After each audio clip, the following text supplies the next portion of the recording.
received.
Alright, so we're just upgrading the ship here.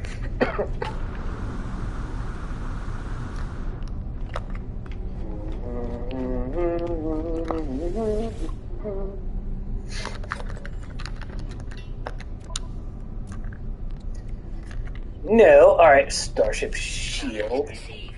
Photon Cannon, no. Hyperdrive, yes, okay. We're using all our nanites right now. I really was saving them, but what are you gonna do? get a cool looking ship, you know, the price you pay.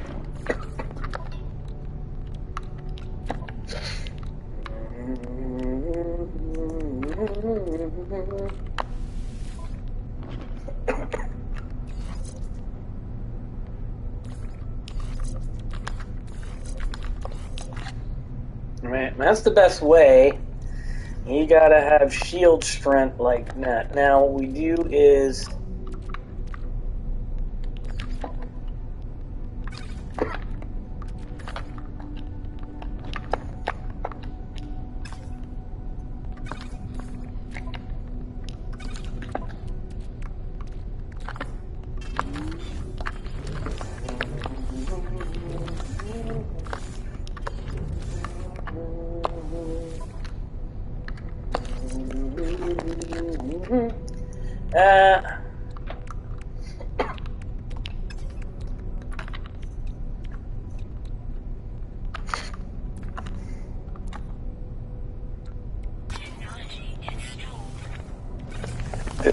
hermetic seal.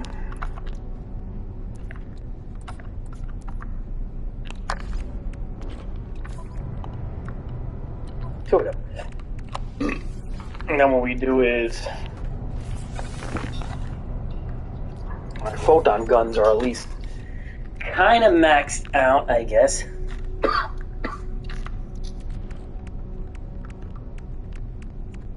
We do need rockets, because without rockets, it's not going to be fun. Yeah, and we're going to need a cadmium drive. Welcome back to making drives. These are always fun to do. Yeah, right.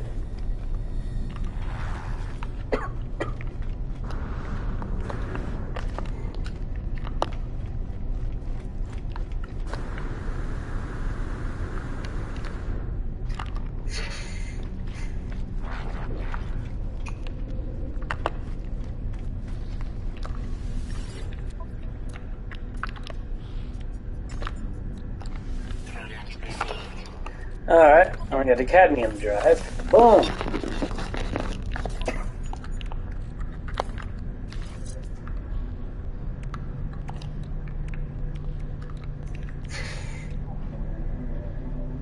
Platinum 60? Come on, give me platinum. No platinum here. Alright, so,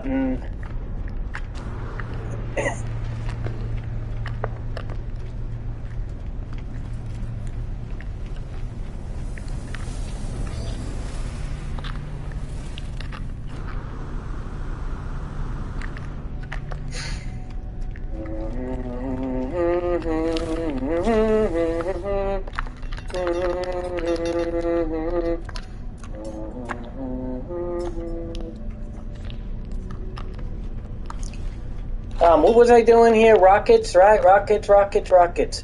We're doing rockets. Okay.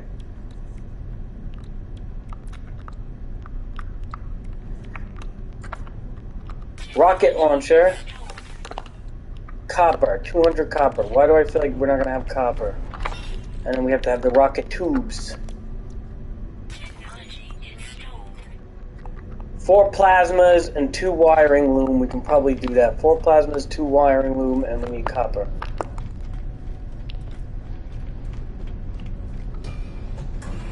Alright, 4 plasmas, 2 wiring looms. Hold on. 2 wiring looms. 4 plasmas. Do we need copper? Of course we don't have copper, but we'll buy a bunch of that because we're going to need that. And we'll buy a bunch of this because we're going to need that too. Gold, fuck it, we'll buy it. Alright, so, because we're going to need that too, maybe. Let's think about this here. Alright, so we could build the tubes. But what good is building the tubes if we don't have the actual rockets? So what we have to do is cover.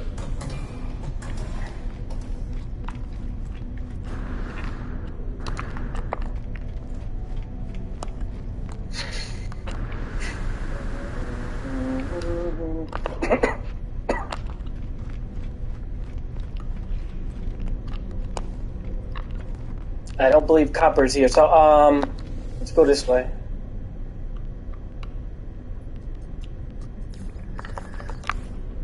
I don't even know where we're going. Space stations.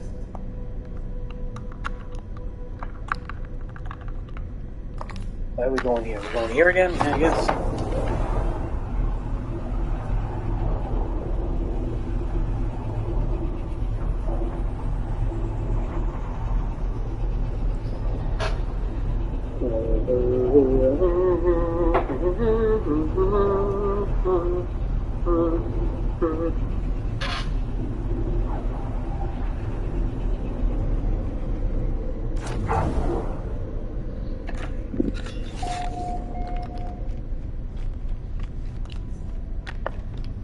I have a feeling this is not going to sell copper here for some reason. Let's see.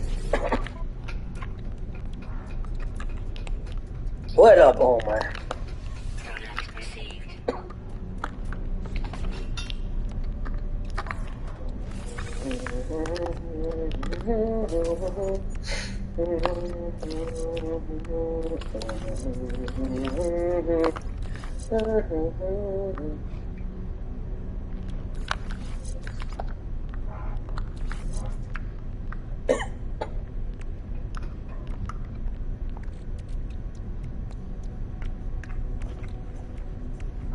No, you ain't going to sleep, Omar. It's Friday.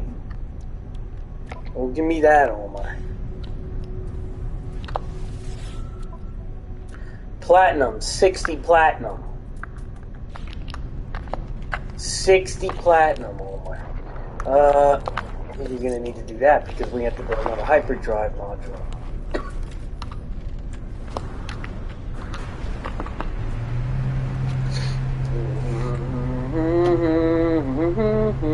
Omar, you're staying. Joe's coming in, the teacher guy. You like him. He actually likes you. Thinks you're a good kid. He's playing Fallout 76. He's gonna come in. Omar, this is what you need to get a cup of tea, man. Keep yourself up a little bit on a Friday, you know? Pulse engine, photon cannon, phase beam. I think phase beam is so useless in this game. I mean, some people like it. I don't like it. It's stupid. It's like Star Trek. People like it because it's Star Trek, but I don't think it's all that good.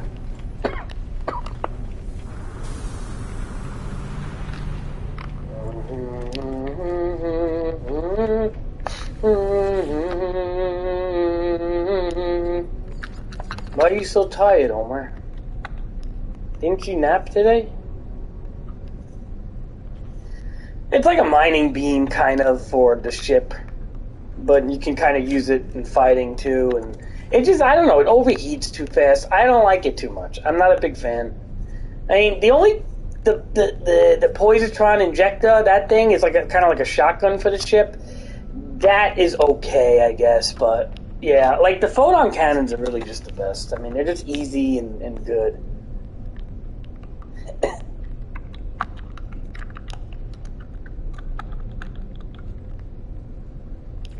You know what I mean, Omar? Why didn't you nap today, Omar?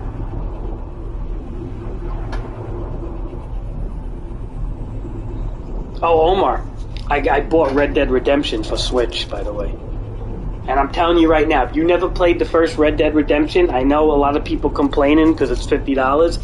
It's worth it. If you get 3 S-Class phase beam modules on an S-Class ship, it's kind of how it works in a way.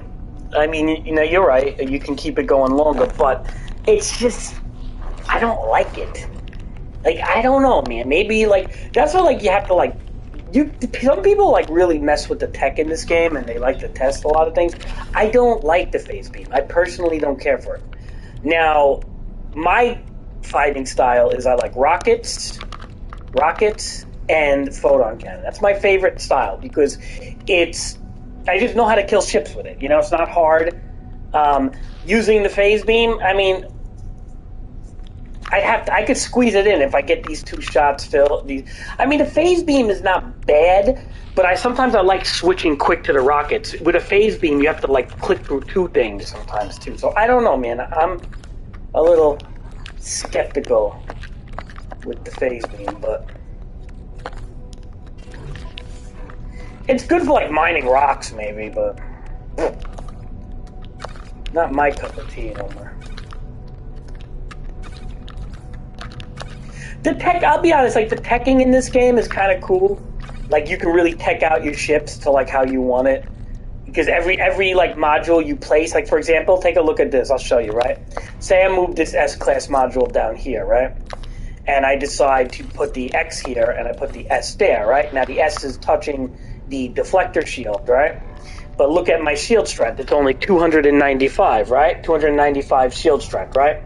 So let's just say we'd get rid of this X, right? Now we're at 292. Now connect the two S's together. We're at 295. Put the X connected to the S and the regular, and now we're at 295.7. So that's your best combination right here. So how this works is you have to kind of figure out your own combinations. What you want to do is kind of have the S's match each other. Like say if I do this, it should be the same, right? No, see, that's 294.9, right? So let me try to think. What if we put this down here and I put that? That's 295 on the dot, 292.1, put the X there, 295.7. We'll take this out, put the two S's together, and we have 295.7, so that equals the same, right? So you see how it works? It all depends on how you kind of like connect them in a way, right? But like,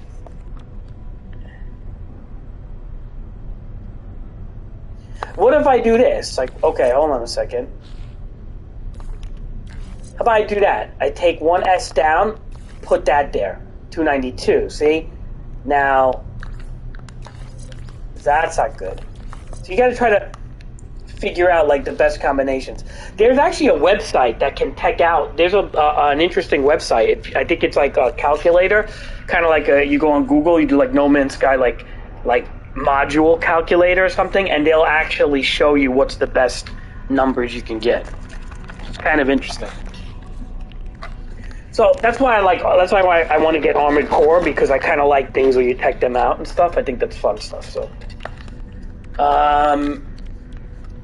now with that being said, this is going to take a while to build. Even though it's A-class, but it's not a module. It's a natural thing. It connects to the modules.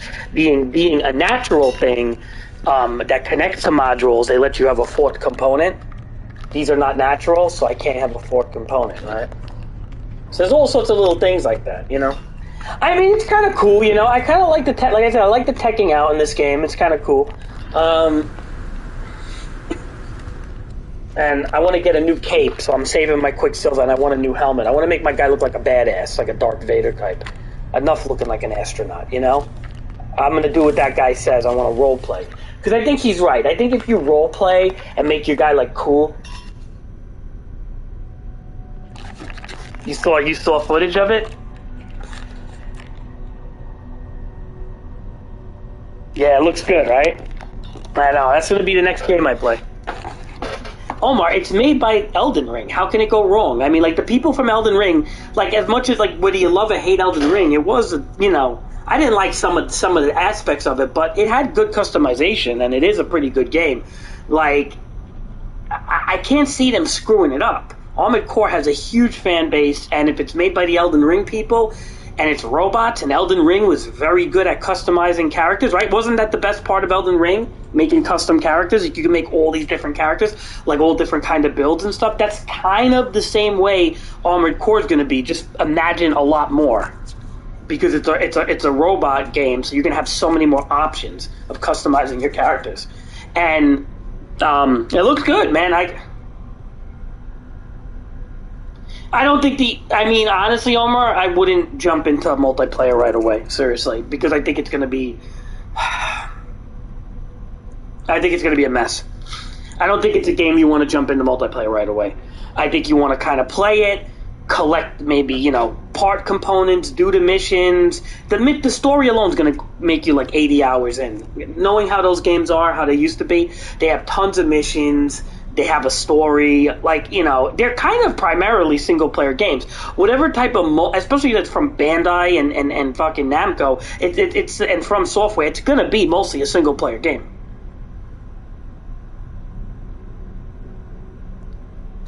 What are you talking about? What you talking about, Omar? I don't know what you mean. What you talking about?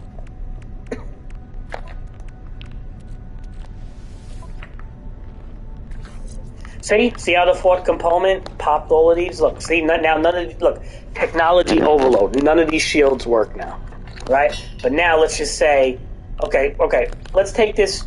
Okay, wait, I'm trying to think here. Well, what is this? This is 24. What is this? 30, 30, 30. Okay, so let's just say we break this, right? Now we got shield strength 299.1, right? So now all three S's connect. And was that like a homework assignment or something? How come you asking me this odd question, Omar? All right, and now we can do one of these components, right? So how this works with modules, Omar, is you can do 3 tech modules and a blueprint module. Three bought tech modules and a blueprint module. So that's why this is a C. And that's the most you can do. See? So now our strength is at 303. So without this C class, we go to 3.2, right? Well, actually, it was 299 because we still have it installed, but...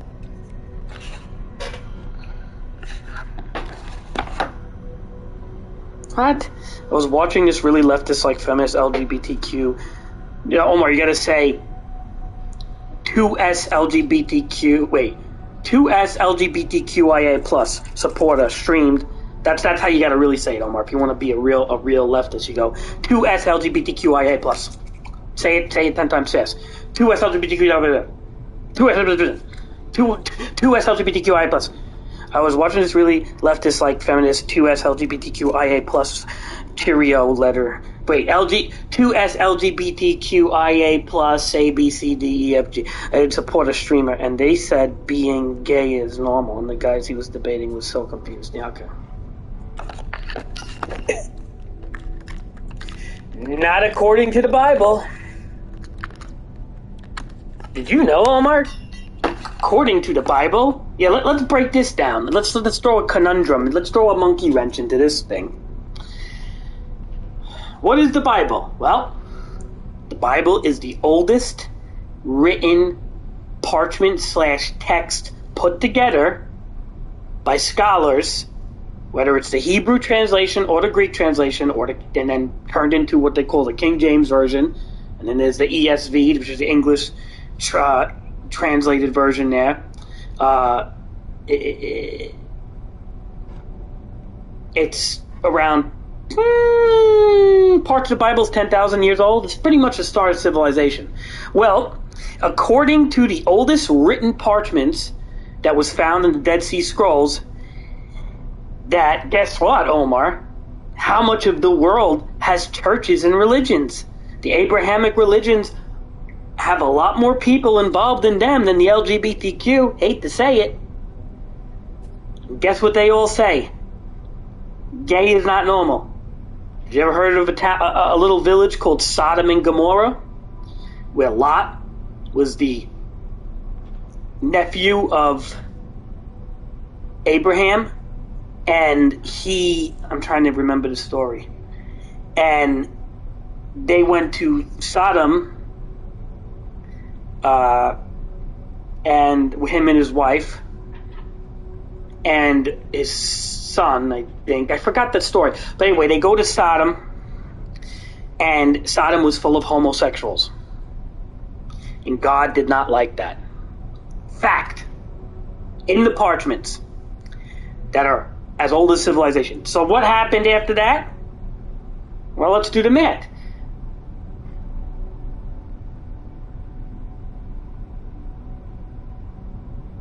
So listen to my point of view, right? So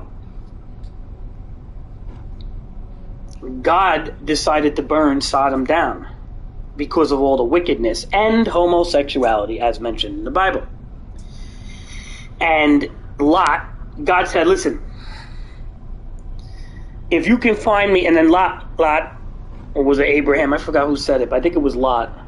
But he said, Lot, if you could find me 50 righteous people in this city, Sodom, I will spare it. And Lot said, come on, there's got to at least be 50 righteous people. He said, go ahead, look. It's a pretty big city, right? Thousands of people, whatever. So, listen to what I'm saying, Omar. So, then Lot in the Bible goes, okay, God, I can't find 50, but what if I bring you 40? God says, all right, if you could bring me 40 righteous people in Sodom, I won't burn it down. Lot says, 40 is kind of steep, man. I don't know if I could find 40. What about 30? And God said to Lot, all right, fine. 30 people, I'll save the city of Sodom. Lot's like, 20?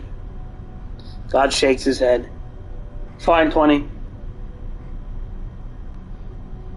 Lot can't even find 20 people that are good. So then Lot said, how about 10 people? And God said, that's as low as you're going with me. 10 people. Find me 10 people, I'll spare the entire city. Well, Lot can't find 10 people. It's just him, and his wife, and his son, whatever. So, he takes his, I believe he's with his child, but they leave the city of Sodom with his wife, and God said, anybody, as it's burning down, the only thing I'm going to spare you, but don't look back at the city. So, of course, his wife doesn't listen and looks back and turns into a pillar of salt. So I'm sure you heard that story from your grandparents or something. And Lot spared. I think his son spared. I believe there was another one with him. But the point is the Sodom was filled with LGBTQ people, and they got burned down and destroyed in an ancient parchment that was found since the early civilizations in the Dead Seas over there in the Middle East, and has, the books of the Bible end that those parchments are some of the first written language of civilization, period. Way before there was any LGBTQ movement, even a thought. And so now let's break this down. Whether you believe in religion or not, what is the word Sodom? Well, it's short for sodomy. What does the word sodomy mean? I don't know. If you Google the word sodomy, Omar, just Google it. Start then, and it'll let you. Because Google the word sodomy and tell me what it means, and you don't have to be graphic about it. Just tell me in simple terms, so I don't get my stream canceled. So I'm probably already saying enough shit to get my stream canceled.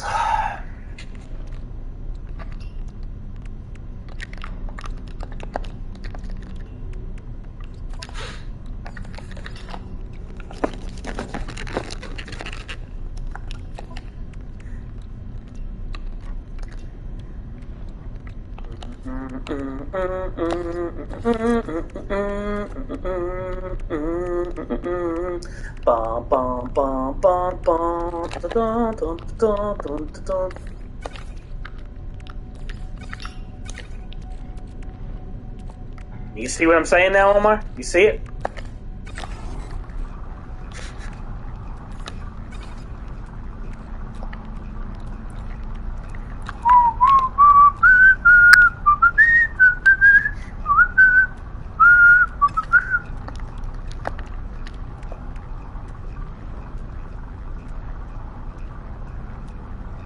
Okay, so what does it mean? You don't have to say it in explicit detail, but what does it mean?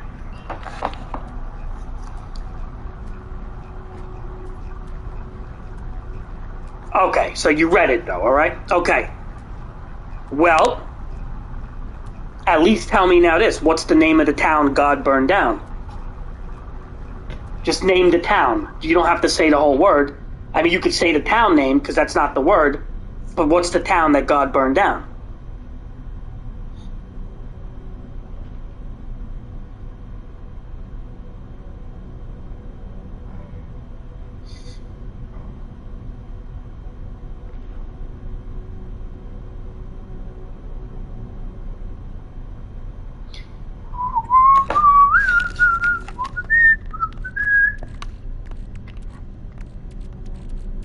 Right. So, now, what did you just say, Omar? I don't even know how to say this without saying it. Okay, so I'm not going to force you to say it. But as you can see, that word was created in reference to the town Sodom in the Bible. Okay? English 101. Why did they make that word a derivative off of the town Sodom? Because of the LGBTQ homosexuality, right? So now, if God in the Bible didn't like that, and more people study the Bible on this planet than part of the small marginalized LGBTQ group, how are they normal compared to straight guys? So think about that. How are gay people more normal than straight guys if the normal way of living is based off of the Abrahamic religions, which is being a Muslim, a Jewish person, or a Christian? Those are the three main Abrahamic religions, which is like 90% of the planet that we live on somewhere falls in those religious categories, correct? I mean, the whole Middle East practically falls under, certain laws of Muslim, I can't say the word right, but being a Muslim, or the Quran, all that stuff, they fall under that. And then Europe falls under Protestant control or Catholic control, which is all part of Christianity. Then Israel, there's a lot of Judaism and things like that. So you have a lot of Jewish people. You have a lot of Jewish people kind of mixed in everywhere because they're a nomadic race that was traveling the deserts and stuff. So Jewish people just tend to be everywhere. But the point is, those are what they call the Abrahamic religions. Now, if the entire planet has been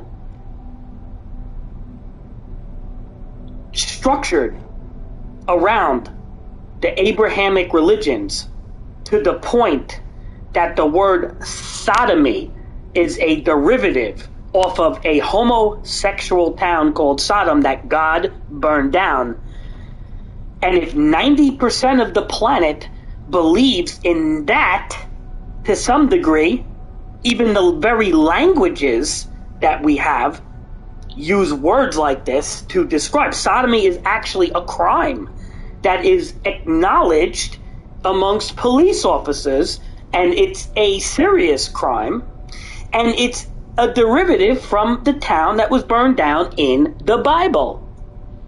So now, if the world kind of works around the Abrahamic religions, from celebrating Christmas, which is the birth of Christ, to Easter, and Passover, which is a Jewish holiday, these are all part of the religions that we have been following.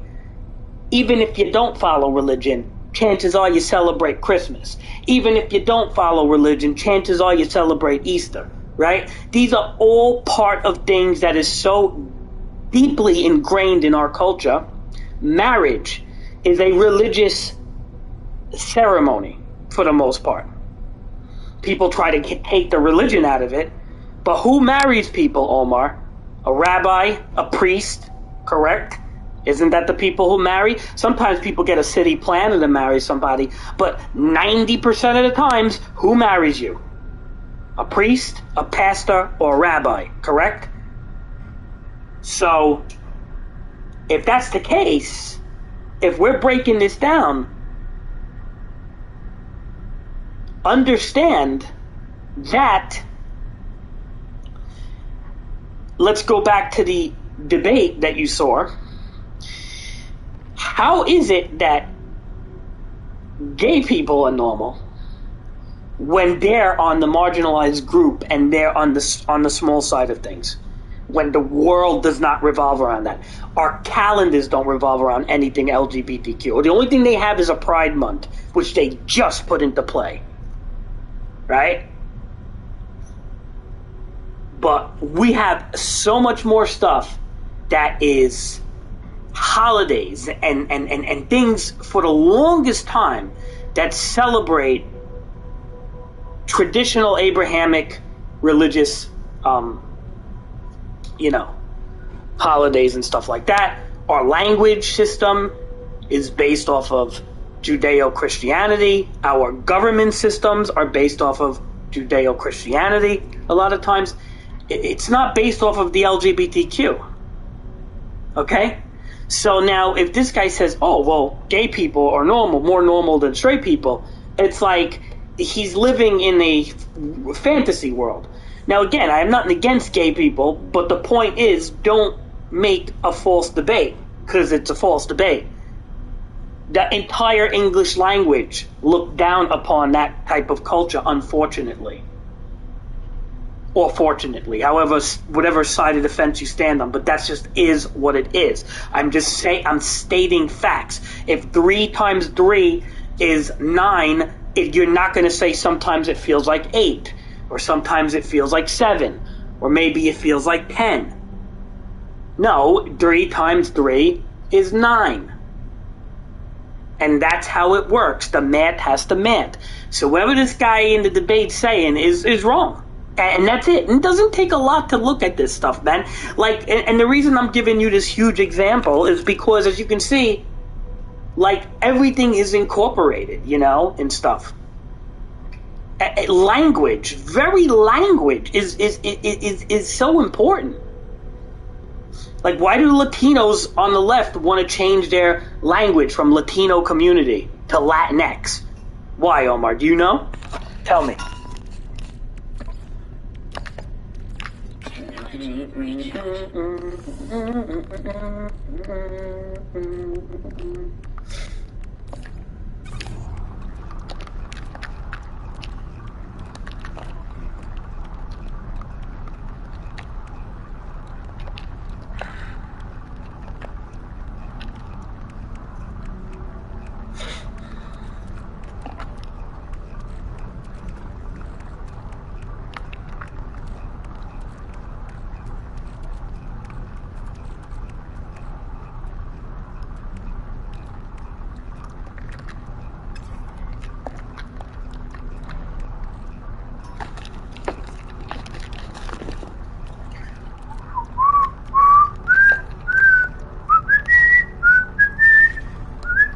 I don't even know what I'm doing right now. I got so thrown off with this speech.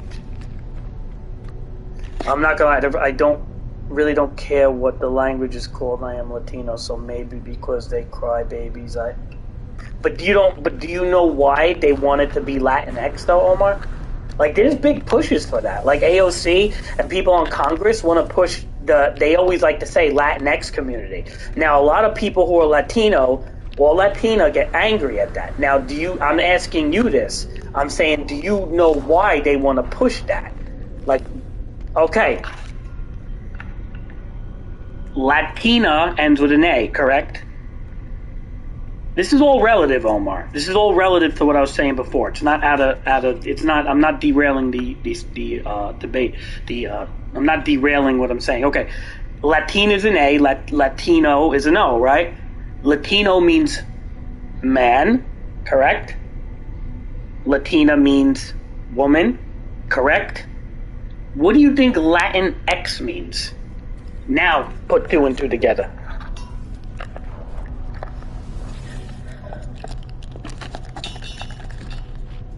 Now you should know what it means. Now you should know.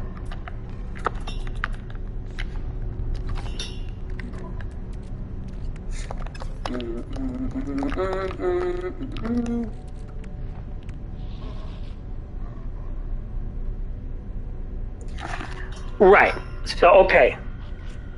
Well, but why do you think they put the X there? Because it's offensive to correct. The X, listen, the X, Latina and Latino suggests male or female, correct? Female or male, whatever you want to say.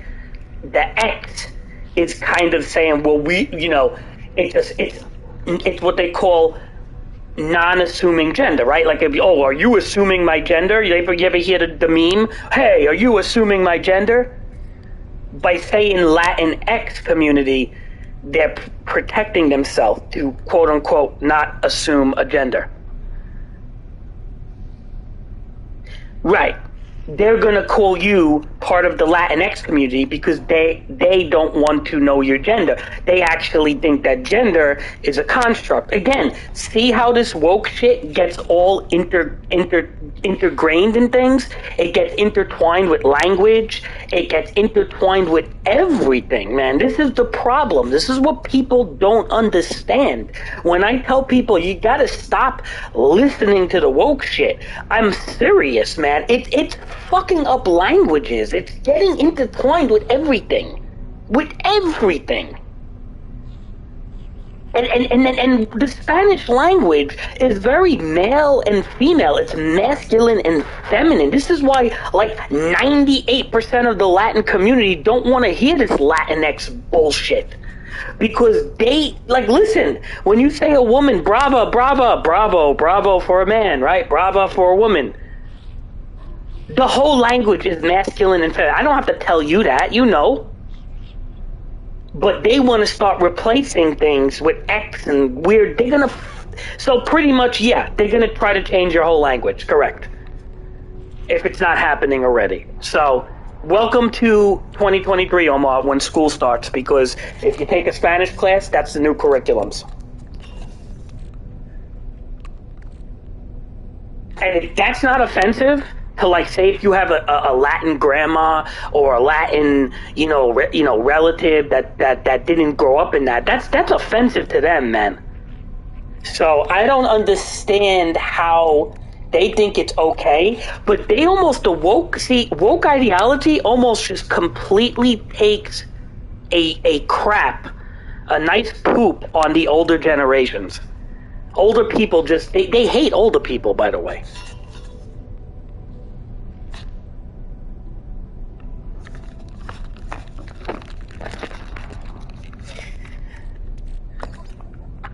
They hate older people. They think older people are racist and bigoted more than anybody. Oh, all they do is shit on the older generation. It's disgusting how much they do that. But whatever. See, Omar, I'm educating you how dangerous this woke shit is. It's, like, so dangerous, man. It really is. I mean, normally, like, I mean, again, if they're not bothering anybody, I don't care. But when they start changing rules and laws and trying to change how people speak and all this stuff being forced down people, it's like it's too much already, man. Like, look, like, I had never had a problem with gay marriage and things like that. I really don't care about what people do in their private life. What I care is when you start changing a language that everybody uses. That's what I care. And now all of a sudden it's offensive if somebody uses a different language. You know what? Ugh, it's so frustrating.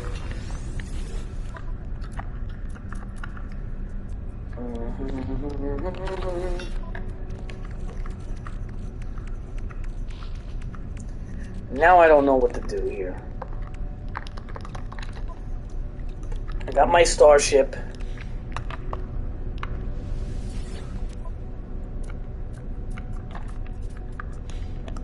And what do we need? We need to make a hypercore, and I don't even know if I could make one.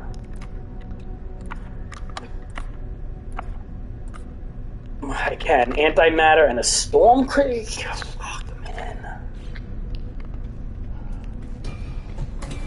There's no way I'm getting one of these easily.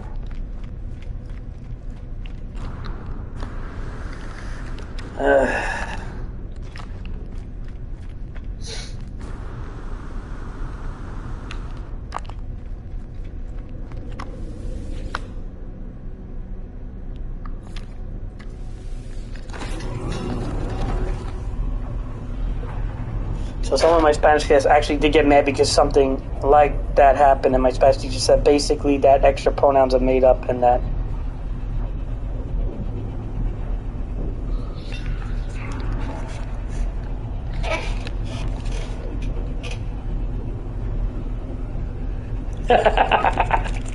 That's good, Omar. I'm glad there's some teachers that push back against it, because it's like, it's getting ridiculous. And she's got to be careful, your Spanish teacher, because she can get fired for pushing back. I don't know what this guy's saying, Omar. I speak English here, sorry, guy. I don't speak Russian. A lot of Russians like to play No Man's Sky.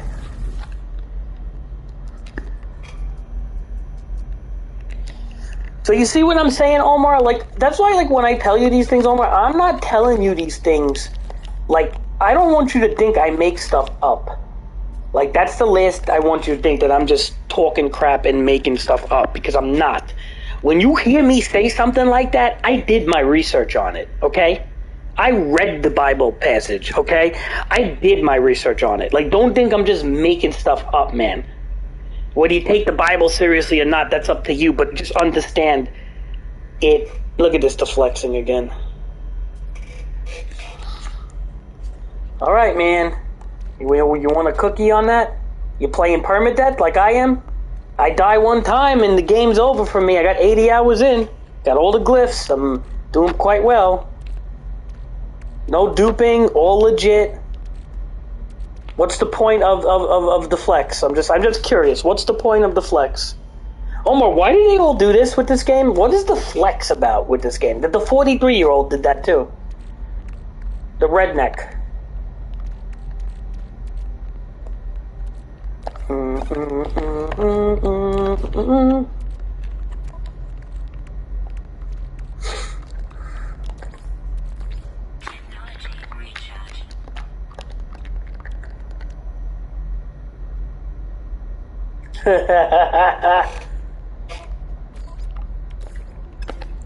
But like, why do they all do that? Like, dude, it's like I'm playing permadeath. Like, are you playing permadeath, guy? You know, like I could probably flex a lot more than you can right now. You 80 hours in on permadeath, 100% legit. Oh yeah. Yeah, no, you're not. So that's end of story. You stupid shit that can jump all over the place. Like, I care. You see this starship right here? Do you see this starship I have, sir? The Mr. Russian guy who probably left the stream already. This starship, even though it's A-class, is harder for you to get than any S-class you own. Try to get a nice, slick, white starship like this. See if it's that easy. The cosmetics alone on this ship owns that entire guy's account. End of story.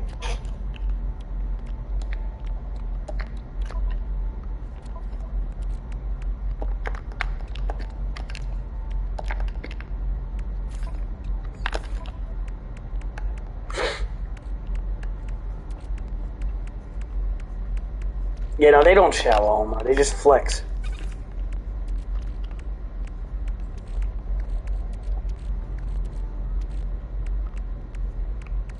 Alright, now he gets banned.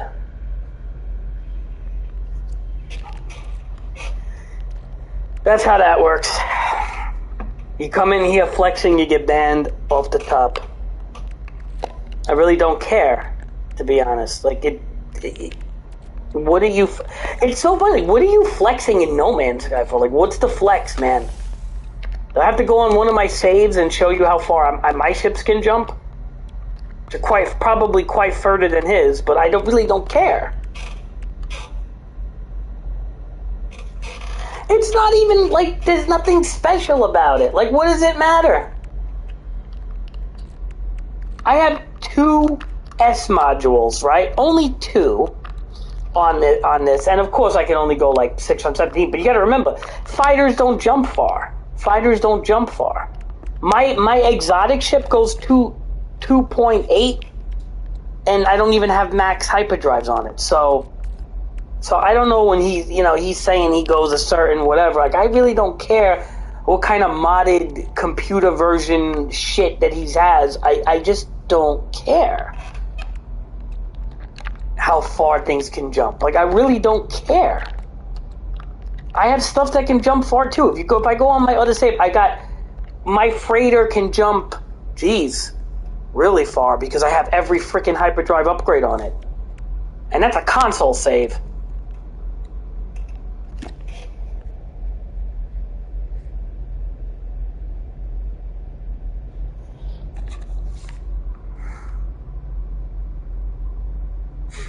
He probably means, like, right now my ship, he's not even saying it right, Omar, like, to be honest. I don't know what he's saying, 6 point. It's probably a little kid because he's not even saying it right. Like, my ship here goes 617 light years, so I don't even know how he's saying it. I banned him before I could even understand how he's saying it. But anybody that has to flex, right now, that's going to be a rule in my stream. Anybody that has to flex what your dumb No Man's Sky save can do, that's extremely manipulated, right? Especially if you play on the computer, because that's all people do is manipulate their save on the computer.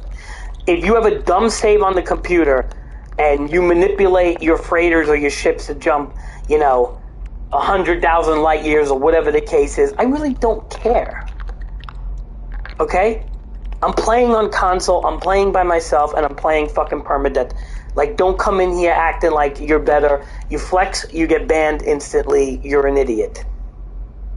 End of story. You're just a dumb person, I don't even have time for you.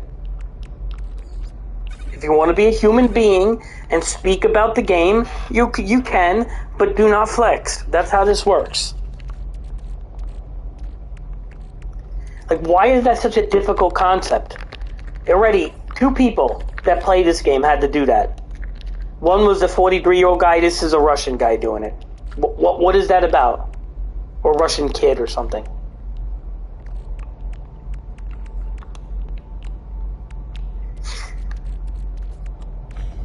Like, I don't know what that flexing is, but to me it's an insecurity that your real life is not really worth much. So, that's how I look at that. You're pretty insecure in real life, unfortunately.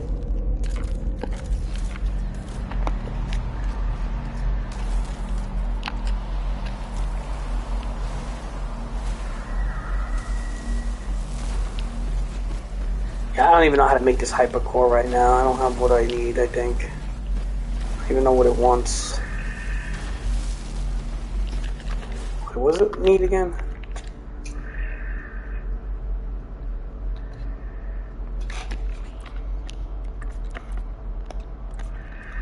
Omar, what's up with that, like, flexing shit, man? I mean, like, in some games I can understand, Like, if it's a competitive game, like, if it's like 2K or something, even that I don't want to hear.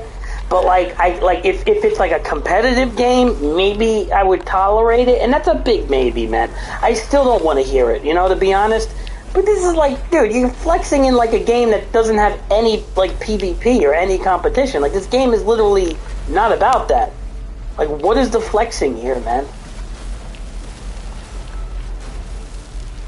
Like, these people, like, want a pat on the back or something, man. They want me to be like, oh, yeah, that's a good job, man. Can you teach me how? You're super smart and great. Can you teach me how you did that? Wonderful, miraculous tech to jump that far?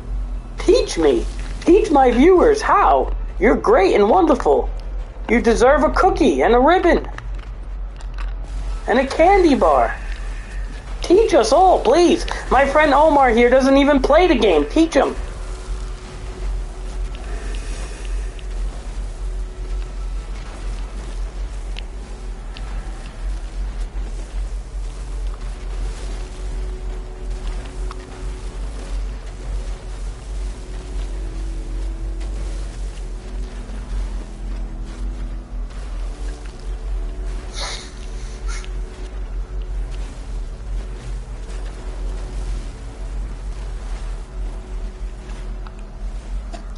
God, every time I get people flex, Omar, I'm gonna put that in the rules in my stream. Every time somebody flexes, it's a ban. It's gonna be an instant ban.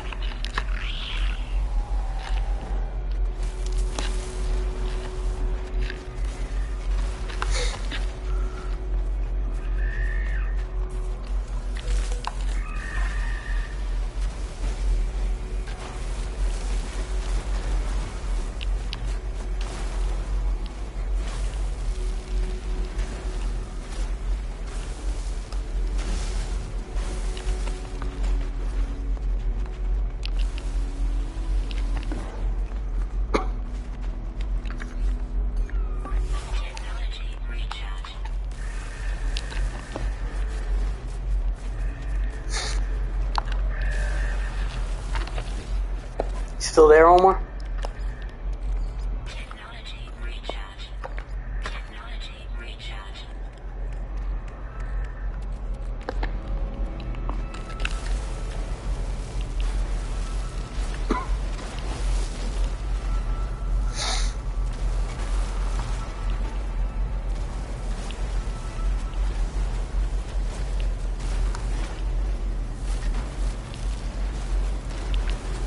Was I too harsh on him?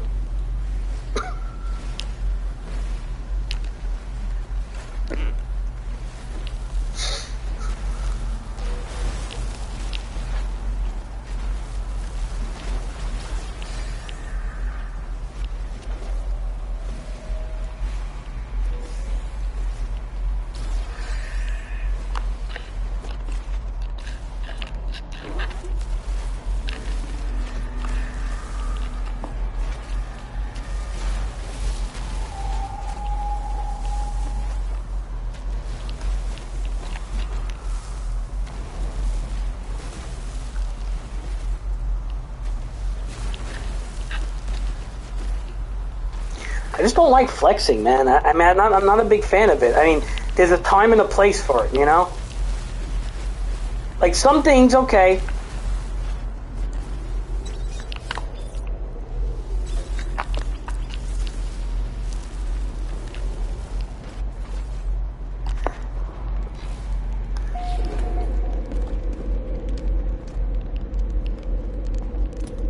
There's a time and a place for it.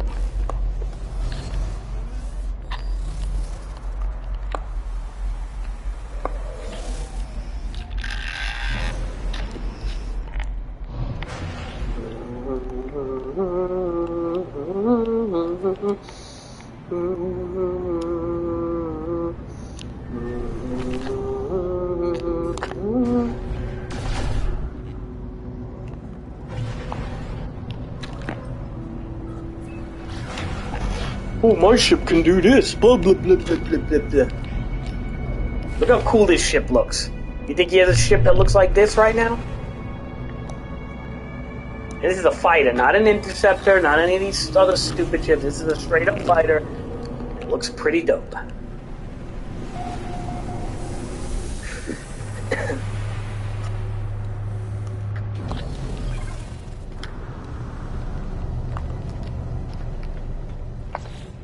Omar, I got all the glyphs now, so if you do play Permadeath, I can come to you, by the way. Technology recharge. Technology recharge.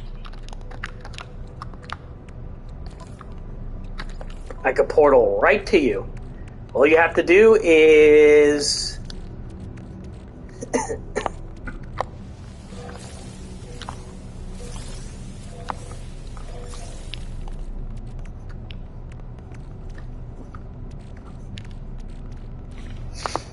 all you have to do, Omar.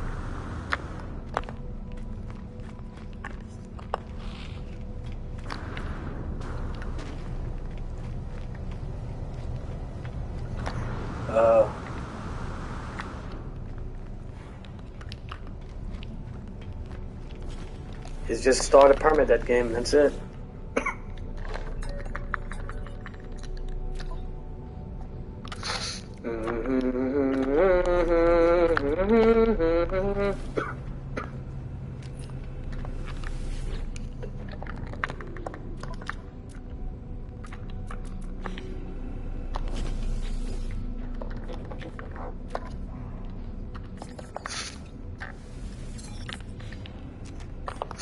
I mean, God, I know sometimes I come off like I'm angry, Omar, but, you know, these people make me angry, Omar.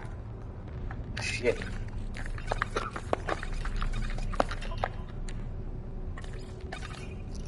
know what I mean, Omar?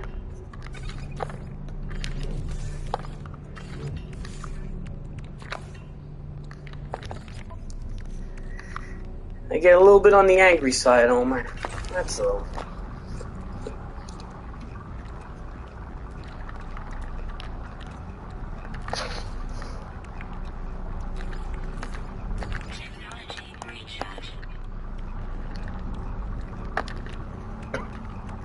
Omar, this thing here, right? I have this, I got the platinum installed. I got the tritium installed. We need this warp hyper core. That's not that easy to get. It's not really hard to get. What can we do here? You know what? Wait, we have to install these hyperdrives too, right? Indium drive and an emerald drive. No?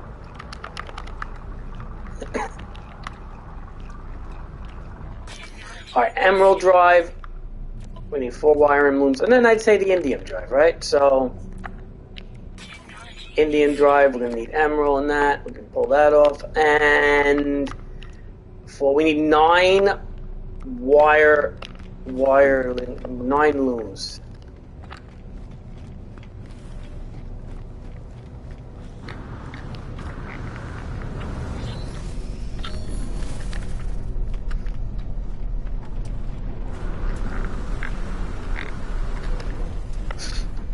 We need 9 looms.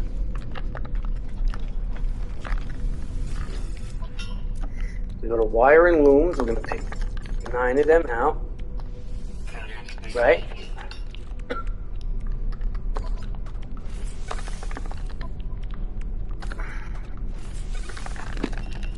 Alright, that's good. Then we need cadmium and emerald. Alright.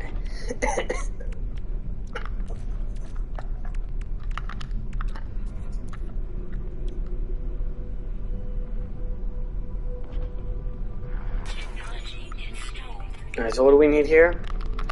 2 wiring looms. Omar, do I get mad sometimes? Do I get too mad?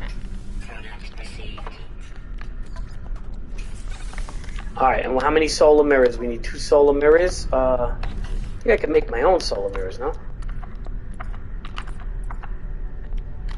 What do we need here? Silver. We don't have this silver.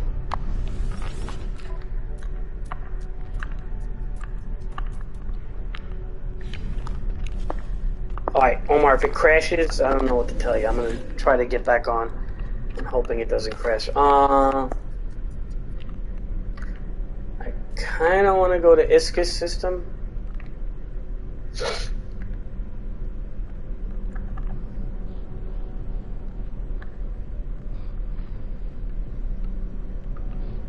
Actually, we probably should go to my base first. Alright, let's go to my base.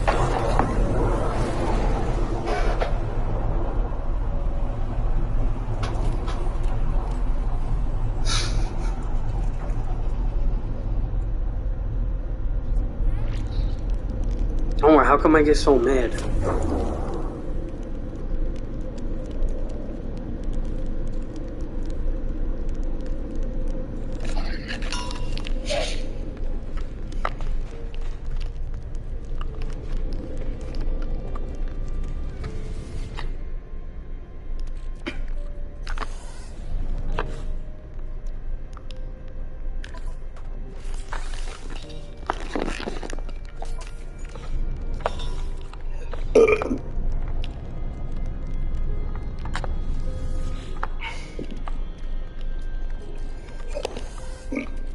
Alright, so we got 84 cadmium, so our emerald is pretty low.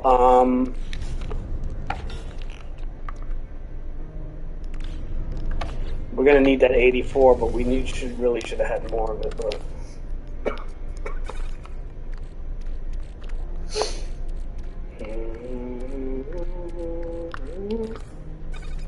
alright.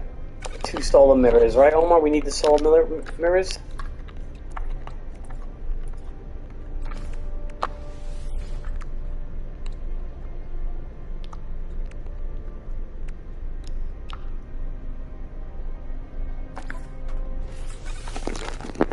We need antimatter, right? How much antimatter? 4.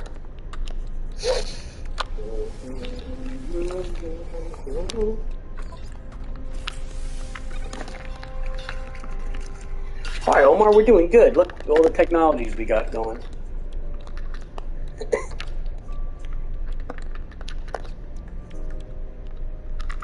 This warp hypercore is going to be kind of hard to get, but not too bad. I mean, 1 storm crystal, and I can make it, by the way.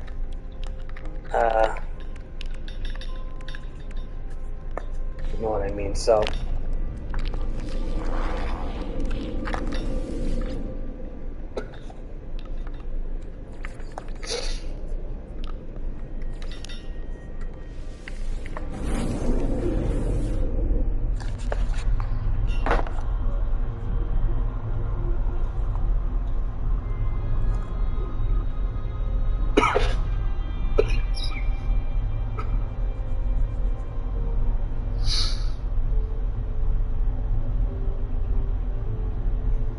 Still with me, Omar? Joe said he may come in, but I don't know when he's coming.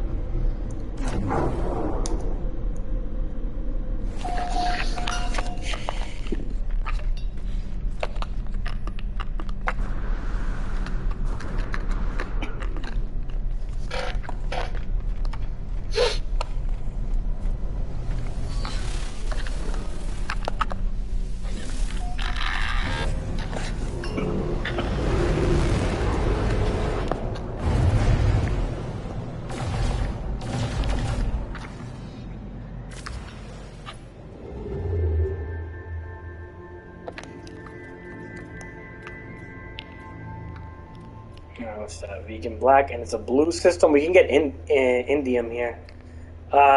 So we can't go there yet, but do we have any green systems around?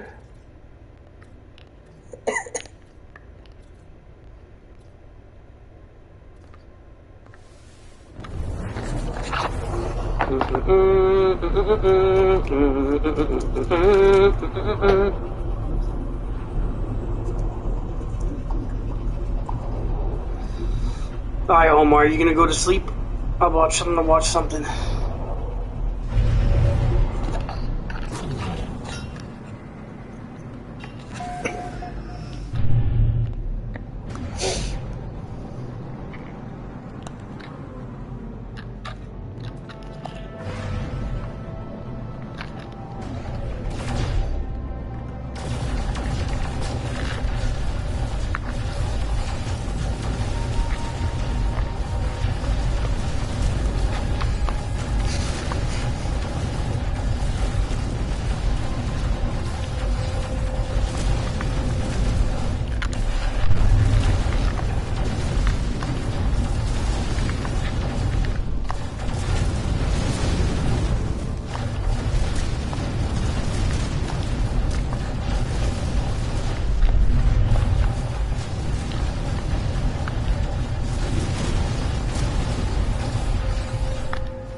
recharging.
Yo! I just yelled at some Russian guy before, came in my stream, pissed me off.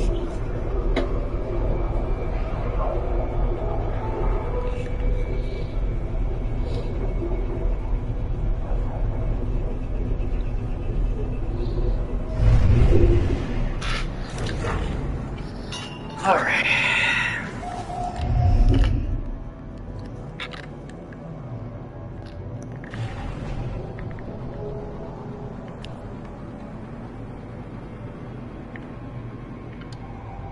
Some Russian nonsense trying to flex how far his freighter could jump or some shit like that.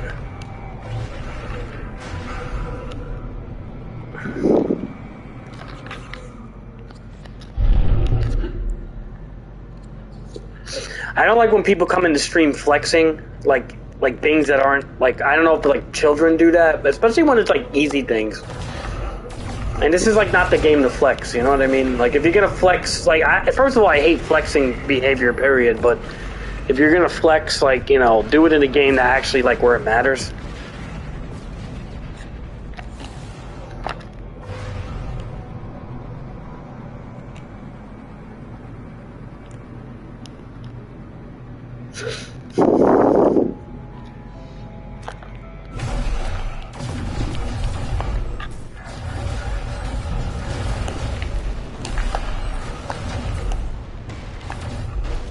And it's just annoying. Like, they don't even say hello, man. You know, like, there's no hello. It's just flex off with that, you know?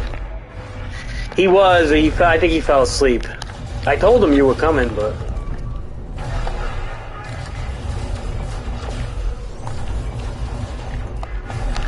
he didn't take his nap today. He didn't take his baby nap today.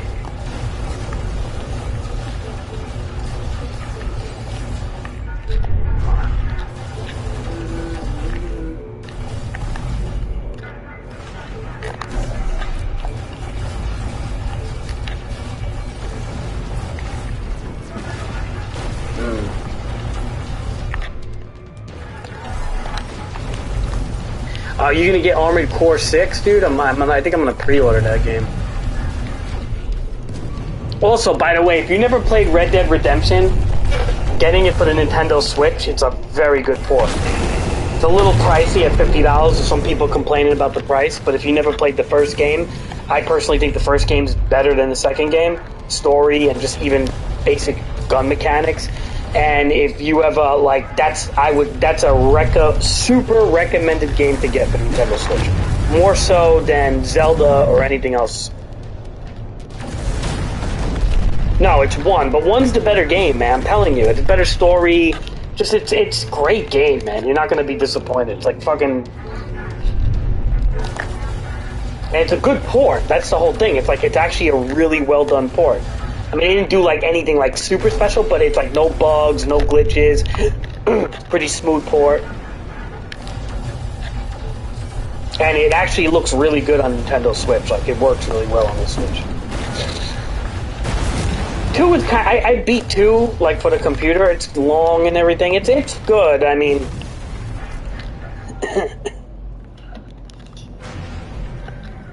nice.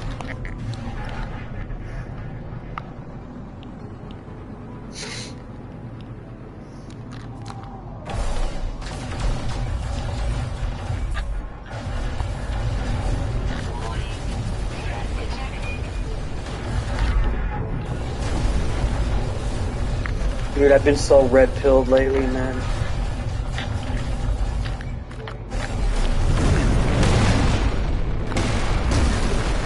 Shit. Technology recharge.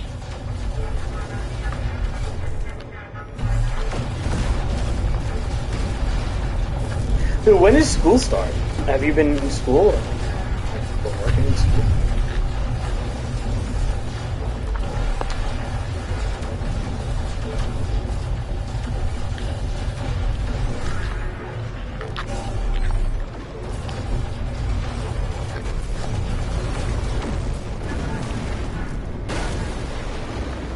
Yeah, alright, that's good, that's good.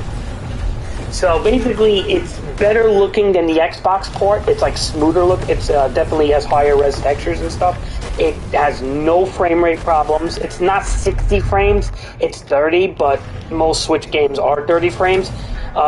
Whether you play in docked and handheld, it runs pretty much the same, and it's actually a very good port. So if you ever want to play Red Dead Redemption again, because it's not really out for computer, you can't get it for computer, you can only get it for PS4, Xbox Series X has backwards compatibility with it, and PS4 and Switch. But I really think the Switch port is great, man. Like having Red Dead to lay down and play, it's really cool. I mean, I would tell you if it was a bad port. Don't even bother with the GTA. What is it called? The Definitive Edition, Grand Theft Auto Definitive Trilogy or whatever. That's horrible, dude. It's a terrible, terrible port. It's not even a port. It's like a weird remaster. That's just awful. They don't even advertise it, but this one's really good, man. This is good. This is worth it.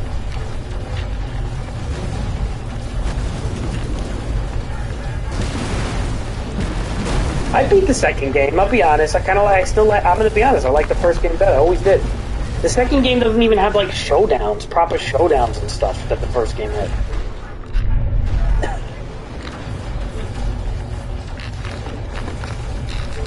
I mean, I like the second game, don't get me wrong. I mean, the second game has other cool things. You can customize your guns and stuff. Oh, you're drinking a beer?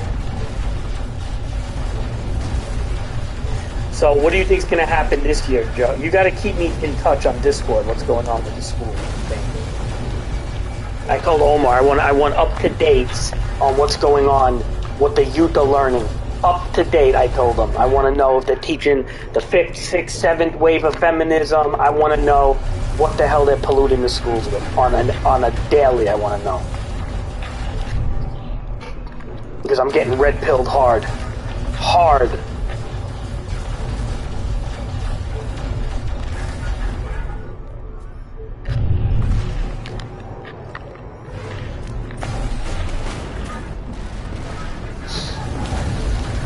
You could say I don't care. You could say whatever you want here. I don't want you to get in trouble, that's all. I mean, nobody comes in this stream. I'm not gonna, there's no way this stream is ever gonna go viral. I don't even want it to go viral. I'm not looking for it to go viral. All I'm doing is just bullshitting and playing games. It's just a chill stream, that's all this is. My other stream, the Crazy Man stream, I do reaction videos on. That got 17,000 subscribers. I actually was doing pretty good with that. I don't know. I don't think so. If I put it on the Crazy Man stream, yeah, you would definitely get, because by default I'll get 1,000 people on something, but not with this one.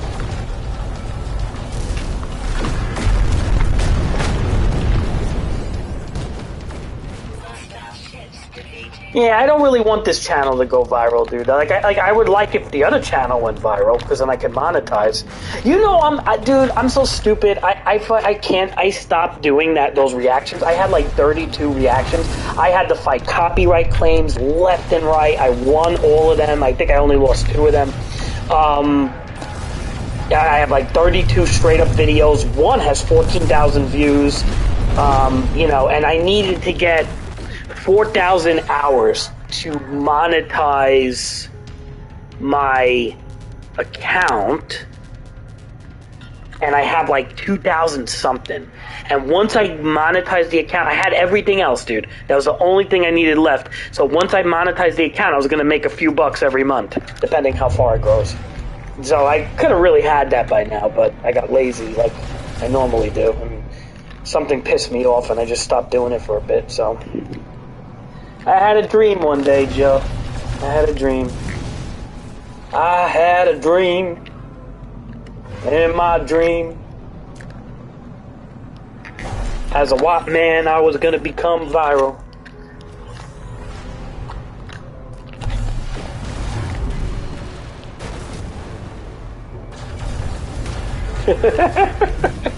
Why are they so heavy on white? What the hell, dude? Oh my god, man. Dude, don't even teach that shit, dude. I don't care if your job's at stake, dude. I don't care. Don't fall into line with that shit. You know what? Ignore it. Do whatever you have to do with your curriculum, but do not pour into that bullshit. I don't care, dude. Do not sell your soul.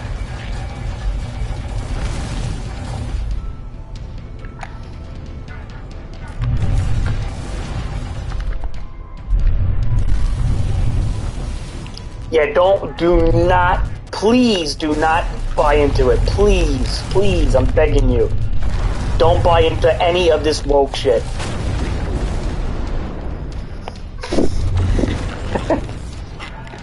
Alright, whatever. Don't roll your eyes if that's gonna get you in trouble, but don't play along with it. You know what I'm trying to say? Like, don't get brownie points and play along with it. Like, and if the stupid kids say, "Hey, Professor so-and-so, what do you think about that, huh?"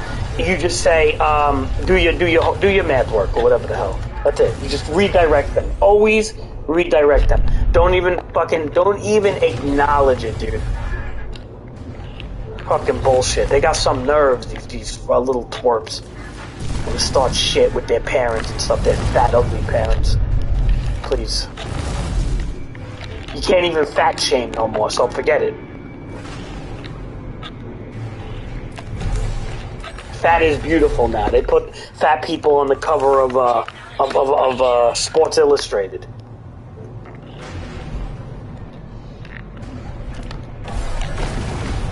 Dude, I'm done with the left, man. I'm really done with them.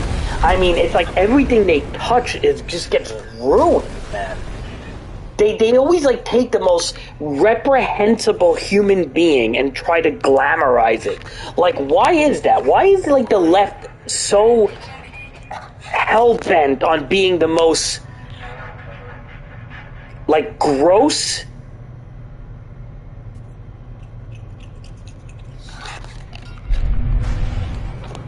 Why does the left do that, though? Like, the left take pride in being as gross and disgusting as they can possibly be. Like, just on a physical appearance level, on an ideology level. It's like the grosser and repugnant that they are.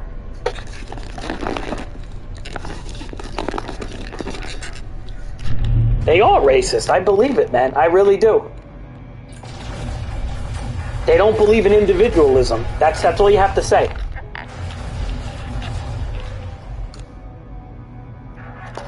Yeah, I agree with that. They believe in tribalism. They don't believe in individualism. They don't want to hear nothing. They think, oh, Whitey, you had your time. Sit down. Now it's time for the blacks to talk. Or whatever. And I have nothing against black people, but the point is that, you know, that's the type of shit that they say. So, and if you say something like that to me, you are a racist. Or if you say something like that to anybody, you're a racist. All they go is with tribalism. That's all it is. Group mentality, tribalism. It's like they act like ants in a beehive. They're like bees in a beehive. It's like you're ants. You're not even individuals no more. You're acting like an ant colony. You realize that?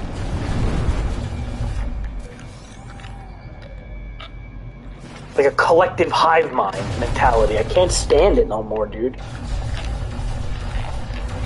I'm not letting people talk to me like that no more. If I have to fight people, I'll fight them, dude. I don't fucking... That's it. No more, man.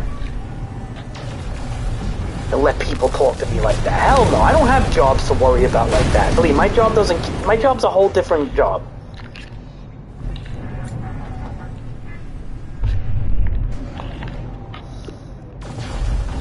Yeah, well... I don't know whether they see it or they don't. I really don't know. All I do know is,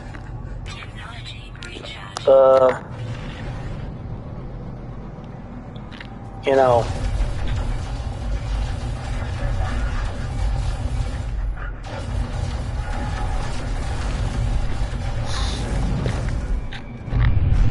Hostile ships approaching.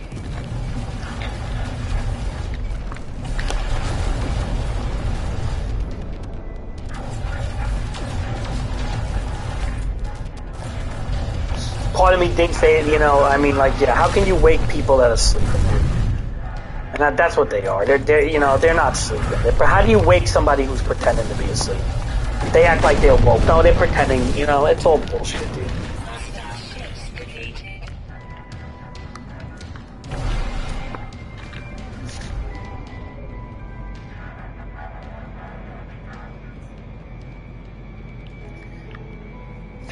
It's so weird. Some of the stuff you're typing again is not coming up in my stream. I just saw what you wrote, but it got cut off after when he got elected. But I'm not seeing it come up in the chat. I didn't like Trump first. I see this one, but like after a day or two, I was like, whatever. Life goes on. Yeah, I didn't care for him at first either, but I didn't really hate him. I thought there was a lot of lies about him. I never thought he was racist, by the way. When everybody was calling him racist just for the hell of it, like I was like, where are they getting that from? Why? Because he called Elizabeth Warren Pocahontas? Like, oh, big freaking deal. Like that means he's a full-blown racist? That's how he is. He called Chris Christie a sack of potatoes. Come on, you know, this is how the guy talks. Doesn't mean he's a racist. He just has a tendency to talk like, you know, a little in the gutter or whatever, but that's whatever, man. He's from New York, he's from Queens, that's what he does. Yeah. You could go on Discord. Yeah, I have you open Discord. There will be a delay, though. It might, you know. But...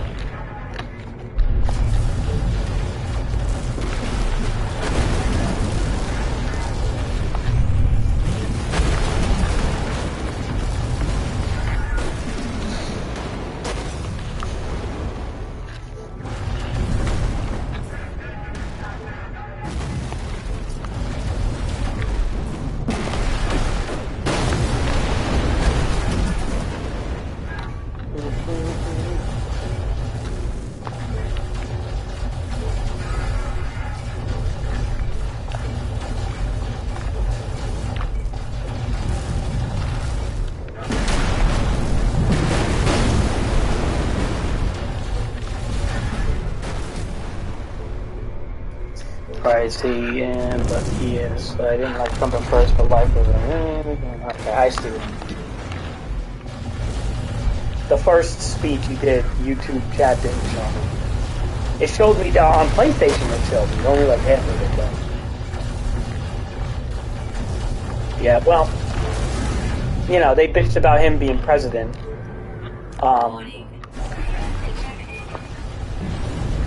Now I guess people could say the right's bitching about Biden, but if you think about it, I really feel like both sides are sore losers, to be honest. I mean, like Hillary was a big sore loser when, you know, when she lost, she was blaming the Russians and the Russian collusion stuff, which I never bought into that.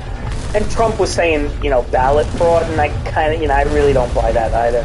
I just think they're all sore losers. You know, that's the whole thing. They're sore losers. Now, I mean, that's nothing to do with the policies. It's just how they are. They're sore losing, you know, politicians. But I just don't like the left policies lately. I really hate them, so.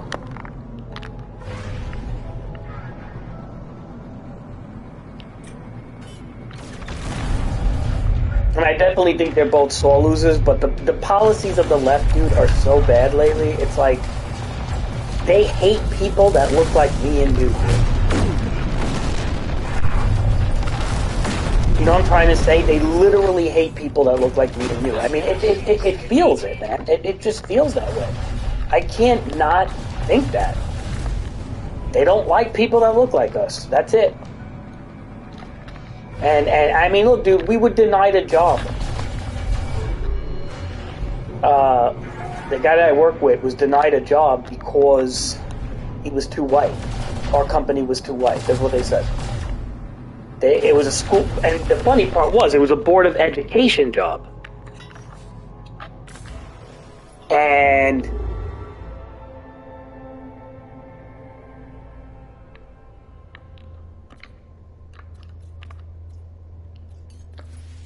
it was a Board of Education job, and it started with, what was it, like 2 years ago, and it went They said, well, this was, remember, this is a client that, the guy that I work with, he books like 1,000 jobs a year. So he's got a pretty big company in Queens and like a lot of Long Island and stuff like that, right? So this was for schools. This was for the Board of Ed in New York. This was Queens, right? Not any NASA or anything like that, or Nassau County, etc. This is all Queens, and basically they needed a DJ for an event. So now he always did, like a graduation thing or something. So he always did this for like years. He gave them a good deal all the time. They would have, being the Board of Ed, as cheap as they are, they would haggle him down to like nothing, but he would do it because he's a nice guy, right? Like something like Johanna would do, right? She'd probably work with somebody because she's a nice woman, right? Well, he does the same thing with people. Well, 2 years ago, they were like, oh, whatever you do, you can't say boy or girl on the microphone. At the school. They're like, you can't say boy or girl. Don't address the kids as any type of gender. They're very sensitive to it, right? But okay, so my boss like, whatever. Well, I'll tell them not to do that to guys, right? Because, when you have a DJ, you have an MC and all that, right? So that was like 2 years ago, right? That was from several schools. So they still did the job and everything. But my boss was like, whatever, that's just how the world is. It's getting crazy. Right. So now, go to like this year, was it like maybe 4 or 5 months ago? It progressively got worse. Now, instead of saying don't, like they said, they called up my boss, right? Same schools, and they were like, oh, we need you for an event again. Are you available, so-and-so? Right? And he's like, yeah, well, what's up? He's like, you've been long-time customers, like 25, 30 years, whatever. He's like, yeah, I could work with you again, whatever, it's fine. And they're like, the only thing is, and he's like, well, I don't have to say, don't say boy and girl, I got it. But they're like, no, do you have a DJ that's not white and an MC that's not white?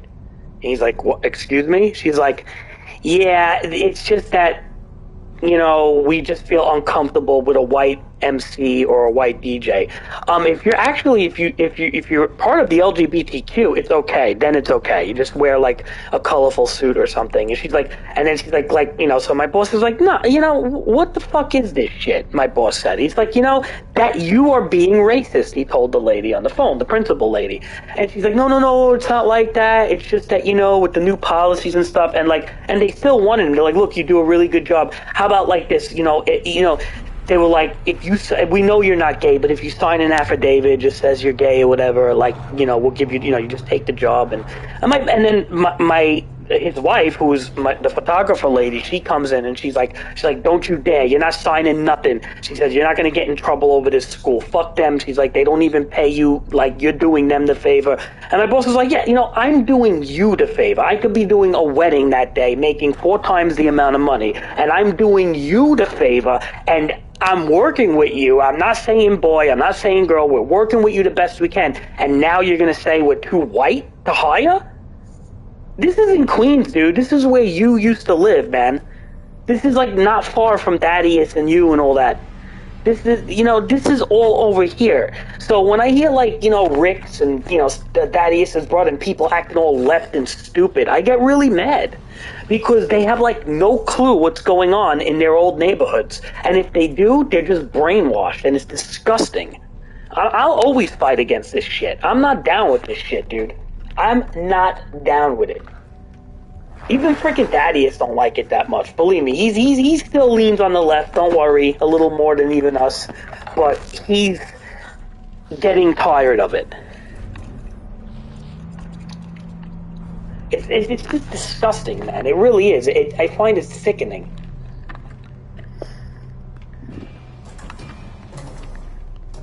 Like, we're giving you... If you tell me that that's not racism, I don't know what isn't then. Oh, but as a white person, you can't be a racist. I mean, I'm sorry. As a black, black people or other people can't be racist. Racism against white people doesn't exist. They say, because we were the oppressors. Like, dude, my family, like I said, comes from a poor Sicilian side and a poor Polish side. We didn't own slaves. We weren't Dutch, Dutch settlers and stuff like that had, money coming into this fucking country. We were poor immigrants ourselves, my grandparents. We didn't own slaves. I don't want to be lumped into a stereotype. End of story. And anybody that lumps me into a stereotype, to go kiss my fucking ass. And that's it. Privilege bullshit. I don't want to hear that white privilege, white guilt shit. Fuck them. Please. They got a lot of nerve to talk that shit. Yeah, I know. It's ridiculous, man.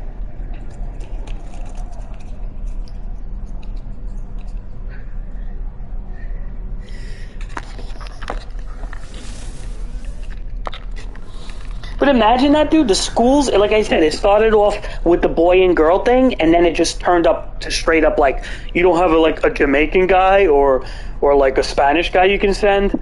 It was just, my boss was like, look, he's like, yes, I do have a Spanish guy, but he's not available that day. He's doing a Spanish wedding. And my boss is like, and I just think it's appalling that this is what you need. After how many years we've been working together. So my boss is like, fuck you. I don't need, he's like, you think I need you guys? My boss got mad. He was yelling on the phone. He's like, do you think I need you guys? He's like, I don't know if you guys can check. He's like, but I'm the #1 fucking DJ company in Queens and fucking Long Island. He's like, I book 1,100 jobs a year. Do you think I need your shitty Board of Ed jobs? He's like, I can I'm doing you the favor. They're like, oh, it's not like that. It's not like that. We don't mean it that way. Yeah, okay, yeah.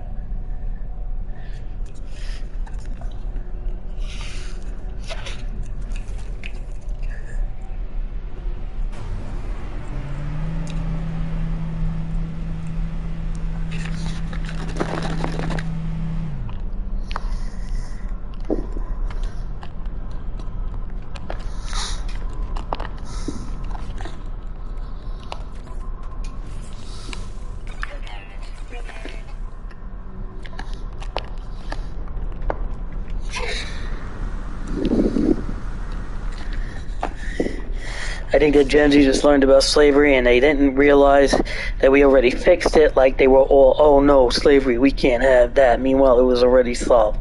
Dude, it was solved and improved better than ever, okay? First of all, in New York City, right, affirmative action was in place for the longest time. Now they're saying they took it away. I don't know if they took it away in New York or not. On a federal level, they might have got rid of it. But all I know is they had that shit going on. Dude, Howard Beach, if you remember back in the day when you were in Ozone Park, Howard Beach was all white, right? Dude, it's like 50% black, 60% black now. Because, and here's the thing, they all get good government jobs. All of them have great government jobs. They're like all sanitation workers. They're all part of like all these different things, man. It's always black people because of affirmative action. Affirmative action is literally, and they say, well, you're a white person. You're privileged. You should have went to school and college and this, that, the other thing by your privileged parents who should have paid for you.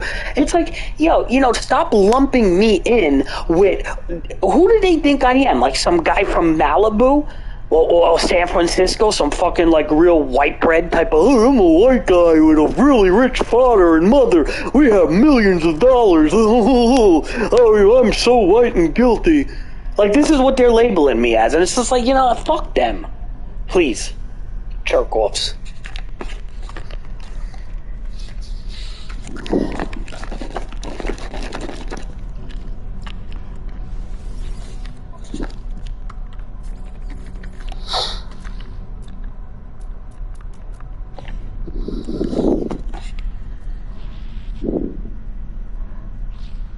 Oh, dude, that's why they're all moving in here. The only people that can fucking buy houses are people like this because, you know, here's the thing. They have it better than white people right now, all right? Especially in the city. They have it better. They get their first priority on all the government jobs, whether it's the MTA, whether it's the, you know, it doesn't matter. Bus drivers, you name it, their first priority on all the government jobs. If you're black. If you're black, your first priority on every government job. It doesn't matter how good you do on the test. You could score 75. It doesn't matter. 75%, please. They're postal workers. They're every government job, dude. I mean, I could literally leave my house and do a thought experiment, right, tomorrow, and I could walk around Cross Bay Boulevard and I could take pictures with my phone. I'll do it like in you know, whatever the word is, like in incognito or whatever, and I'll just take pictures and I will show you that every government job, whether it's a parks department, sanitation, you name it, is black people working it. End of story. Because according to all these laws is that people like me, well, we come from a lot of money and privilege, therefore we have to get master's degrees and everything to even have a shot. Right? But they don't? Okay. That's fair. That's always been fair.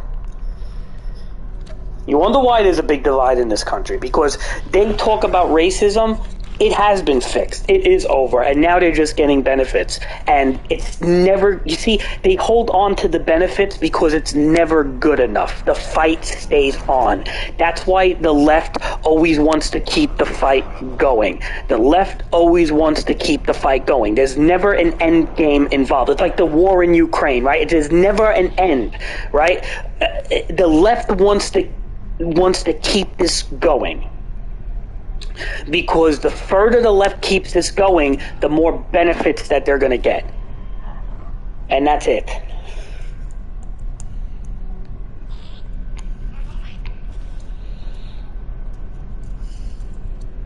Oh, it's never enough. You know, you always hear them talking dumb shit like, oh, you know, well, we won this battle, guys, but the war's just beginning. We still have a long way to make this country better when it comes to racial diversity, when it comes to diversity, equity, hiring, and equality. We have a long battle ahead. They always say crap like that. We have a long battle ahead because they never want the battle to end because they get too much advantages. The advantages are way too much, dude.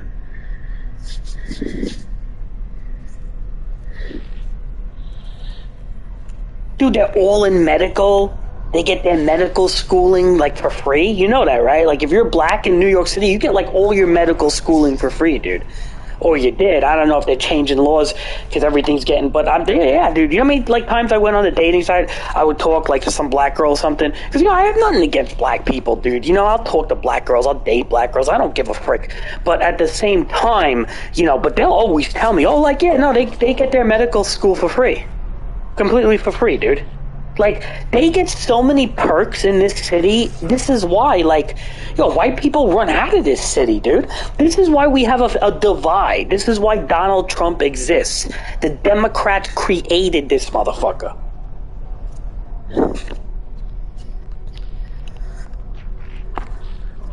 And I used to be for the Democrats, too. I really was. I was a leftist at one time. And I still like certain leftist ideas. I like the whole, like, I wish this country had health insurance, and I believe in unions, even though unions could be crooked, but it's still a form of job security. I believe in a lot of leftist ideologies, but not when it gets to this progressive level. Now you lose. The left is losing me, man. And this is where it's like, wow, I would have never thought that I would say that the right is the better side. I would have never thought that. I was so with, man. Let me see what you say. Bottom line is literally insane. Here's the other thing. There is social media, Instagram, Facebook, etc. And then there is real life where everyone is getting along. See, my sister says that too. She says in real life it's not the same. If I was an alien and had to rely on social media, I'd think this world was fucked. But the minute I walk out and into the real world, things are normal as fuck. Yeah, they're more normal, but, you know, because people aren't as toxic and volatile, right? But I still think there's a lot of garbage going on. it's definitely because there is like that restriction when you're outside of a screen that somebody will punch you in the face type shit, you know? Or somebody will be screaming at you and yelling at you. Nobody wants confrontations and problems, and you're going to be held up to go to work, and you don't know if somebody, you know, like that's the reason, dude. Like there's always like that. People are, see, in real life, people are afraid of people because they're real crazy people. Like you don't know if somebody has a knife going to just shank you in the stomach because you fucking yelled at them.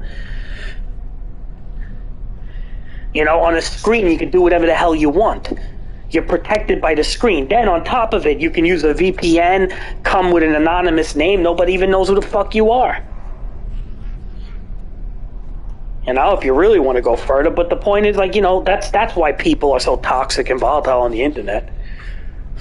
Because in real life, there's a zone you just don't go into.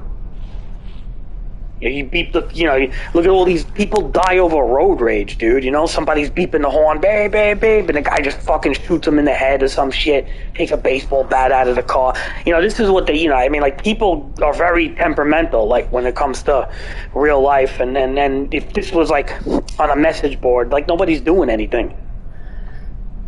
I mean, they could dox you, I guess, but that's like that's the worst they could do is like dox you, and they have to like really like know stuff about you before they do that. I mean, some of these influencers have it hard because they get their info and they dox them, and that's pretty fucked up. But especially if they live with their parents or something like that. That was always a fear of mine with my other channel, Crazy, because I always felt that, like, I don't want to get doxxed. Like, I didn't want to get, like, too popular and start talking, like, controversially and then get doxxed.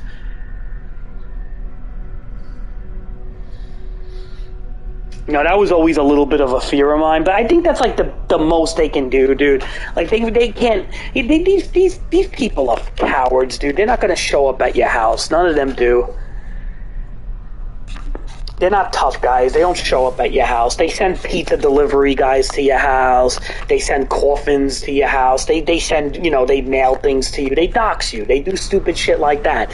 They just make your life a living hell for, like, you know, a month or two. But they don't fucking actually show up because they're pussies.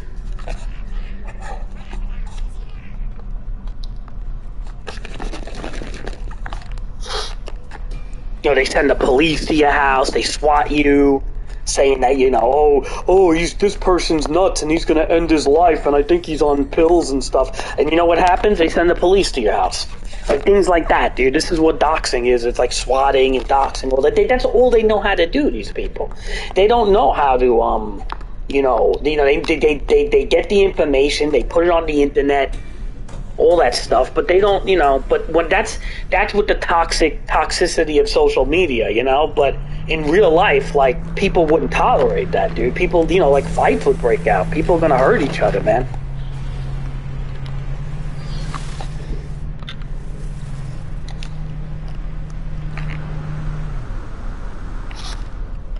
So, wow.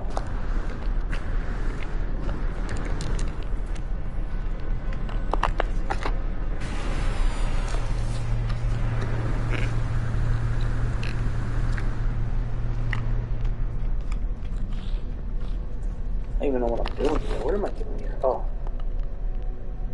Oh, I gotta get a wide room. Yeah, I'm just chilling.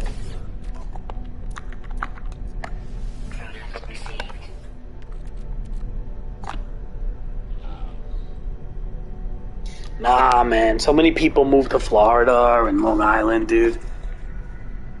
Like, Howard Beach is still...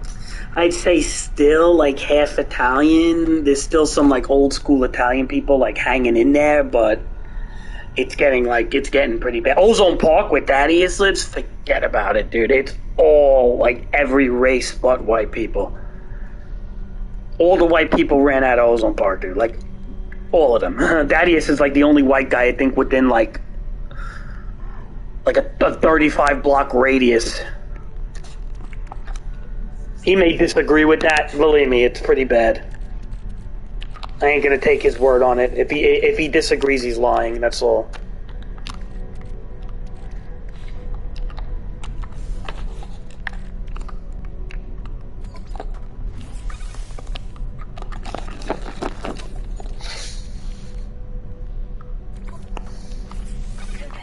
Prepared.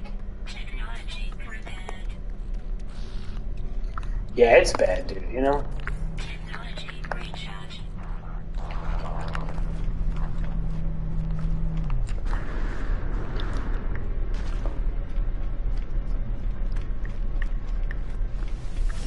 Oh, that's good.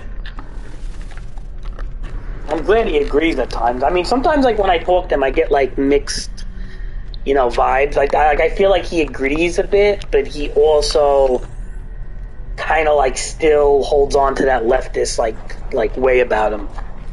Like, he doesn't believe in the cancel culture stuff, which, like, you know, he'll argue that. Well, does he not believe in cancel culture? I know Stefan doesn't believe in cancel culture, but Dad, I think he kind of knows that it's a thing, but he's like a little bit half and half about it. He's still like, he's reluctant to,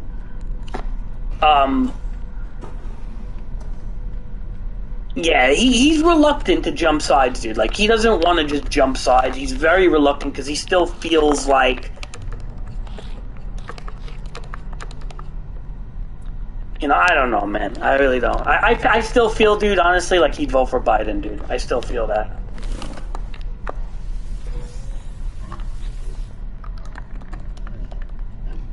You know, I love the guy, but I'm saying I think he still would, man. As much, I just think he's fed up, but he's not fed up enough.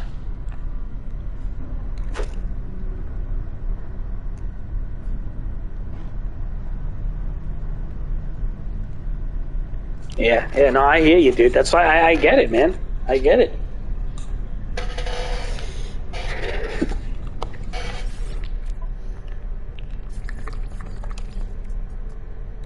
And you know Daddy is, dude. He's not a confrontational type of guy, you know?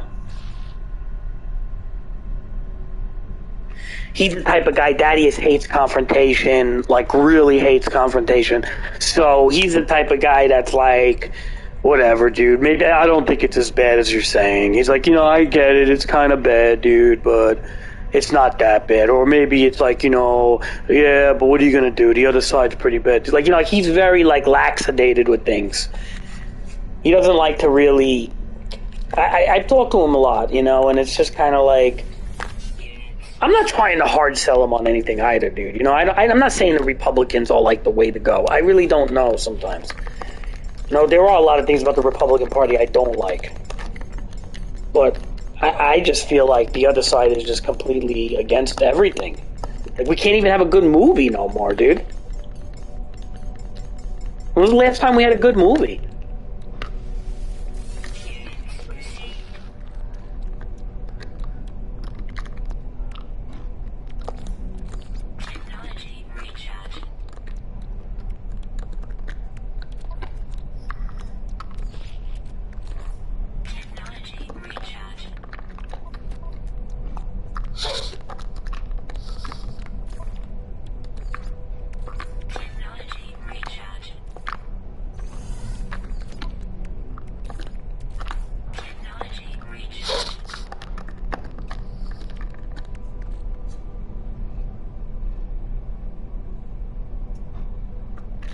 I hope so, man.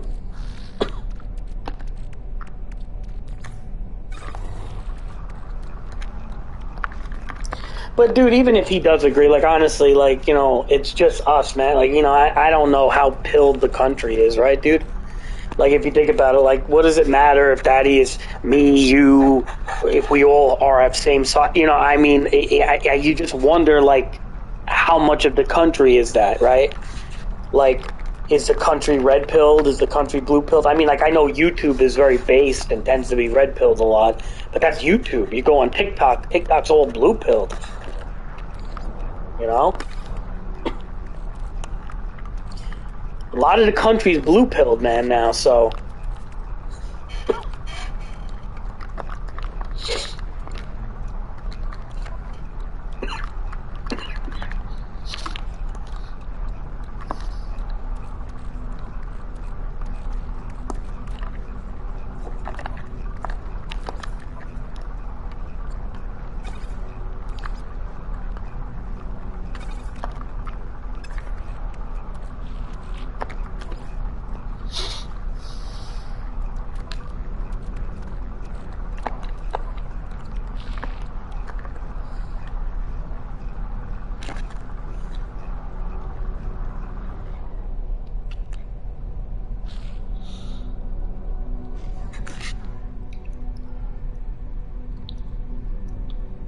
Dude, you see this new shit they're doing to Trump, the RICO Act thing? It's like, God, you know, every time they do something like that, I'm getting so mad, dude.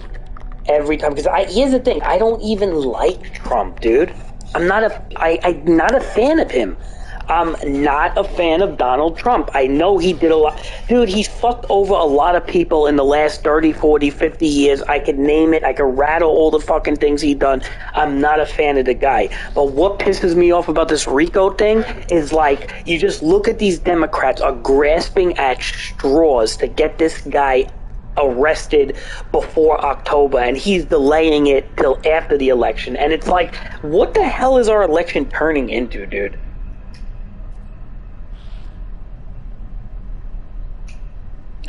Kamala's useless as fucking useless can get, man. Yeah, I know, really. Yeah, what is this shit turning into? I don't know, dude. You know, the Russian, first of all, you can't side with the Russians, and I always tell people this, is that everybody's like, well, it's, you know, when there's an end to this war, and I get it, but always remember that the Russians invaded. They attacked the dude. Like, you know what I mean? They lined up tanks all around. They waited for a bunch of days, like a month, I think it was in February, and then they went over the line. Now, like, that's a serious act of war, and you know, I know Ukraine is corrupt and this, that at times, but it doesn't really matter. They invaded a country. Like, I'm not going to side with Russia on that. Now, however, should we be giving everything we have to Ukraine? Yeah, but you don't want, the last thing you want is Russia to reform, you know, the Iron Curtain or whatever you want to call it, the USSR. You don't want that, because if Russia takes over Ukraine, then that's how it started with, you know, World War II and Hitler and stuff like that. If Russia takes over Ukraine, there's a good chance Russia could invade Poland or Georgia or one of those other neighboring, you know, countries and stuff like that. And you kind of don't want that, because, you know, Putin is a nut job, dude. Like, you can't be like, oh, well, Putin's a smart guy and he's a fucking KGB gangster. Like, that's, like, I am going to say that. Like, I'm not going to say Putin's a good guy. Like, you'll never hear me say that. Thaddeus won't say that either. We're not going to tell you Putin's a good guy. He's not really a good guy. He's kind of a piece of shit. And whether he thinks the Ukraine is his land or not, by him doing this, it caused a lot of upheaval that now the Polish people had to take in, a lot of Ukrainians as refugees. You know, it's just annoying. He could stop this shit anytime, but he won't. So, because he thinks it's his land. I don't care what he thinks. He's invading a country. You don't do that. That's just the end of the story. You know, this is also geopolitics. He wants access points. You know, Ukraine has like 4 or 5 access points that can help Russia have, have better trade systems going on, trade routes or whatever. But, you know, that's one of the reasons he wants Ukraine. There's a lot of reasons, dude. The geopolitics go way further. Yeah, there's a lot. Like, a lot of people don't even know that geopolitics is involved. A lot of people don't even know that. You know that? A lot of people don't know that there's access points to water and trade routes that just Russia doesn't have right now. And that hurts their economy a bit. You know, now I'm not agreeing with Americans. Look, here's the thing. What Russia's doing is bad. With the invasion, I will never agree with that. It's stupid. It's bad. It's the timing is bad. Right at the pandemic, he's doing it. It's just not a good thing. Now, on top of it, America and NATO putting the economic sanctions on Russia is really bad too. Okay, I don't agree with that either. Because when we put sanctions on Russia, what are we doing? We're basically forcing Russia to trade with China, and we're forcing Russia to, you know, go to parts in Africa and get their money that way with the mines and everything. And all these things are happening, that they're mining, you know, Russia's finding ways to get money, put it that way, even with all this sanctioned bullshit, okay? And all we're doing is strengthening Russia and China's bond and things like that. And everybody knows that. It's not good. The sanctions, the economic sanctions, and giving Ukraine unlimited ammunitions and stuff and cluster bombs, I don't agree with that. I think that's horrible.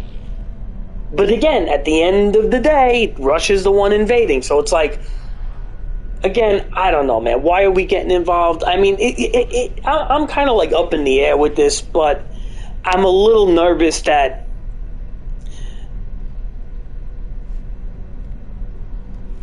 I mean, is this just about the Ukraine? You know, and this also happened very quickly right after the Afghanistan pullout. If you didn't see that, because what happened was, you know, Biden, and I always say this, Biden fucked up with the Afghanistan pullout. Really bad, by the way. That was one of his biggest blunders. And he, you know, 75,000 Talibans pretty much took over, I think it was in Afghanistan. They had 300, well, what they have, 325,000 soldiers, right? And if you look up the video on YouTube, Biden's even like saying, he's like, listen, folks, he's like, nothing's gonna happen here, all right? They got 325,000 soldiers, all right? The Taliban's only 75,000, all right? So I'm not worried about that. Meanwhile, what happened? 75,000 Talibans went in and took the country over, okay? And it was right after he pulled out. And what I think that did was that kind of alerted Putin. Putin's like, hey, if 75,000 Talibans can take over Afghanistan, we're Russia. We'll fucking go right into Ukraine and take them over. But they weren't expecting NATO to jump on the side of Ukraine the way it did. So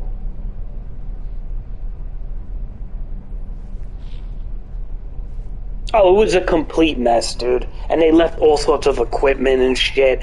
They left, like, you know, fucking billions and billions of dollars of equipment. It's like, it was a complete mess. That was the worst, like, one of the worst.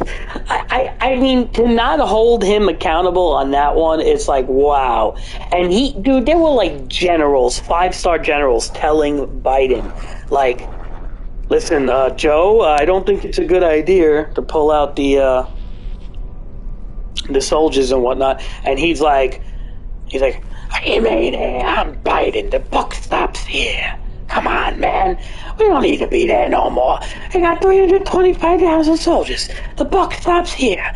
Enough is enough. Pull them out. And it's like, and what did he do? He pulled them out. And 75,000 Taliban take it over because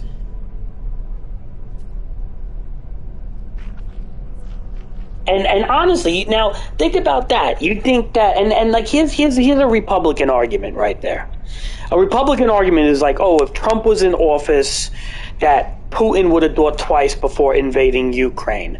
That he knew Trump was tough and this, that. I don't know if I believe that. I think that's a Republican crock of shit argument from Fox News, in my opinion, but there might be a kernel of truth in that, and I say a kernel, because the way Biden pulled out just looked like weakness all over the place. It also, Biden pulling out the way he did, kind of looks like China wants to take Taiwan a little bit. Like, you know, and people were nervous of that too. People were like, oh, well, now that Russia's invading Ukraine, you know, is China going to just take Taiwan? So you have all these stupid things happening, you know? It is a mess. It's a mess all over the place, dude. Like, it's a fucking mess all over the place, on every level.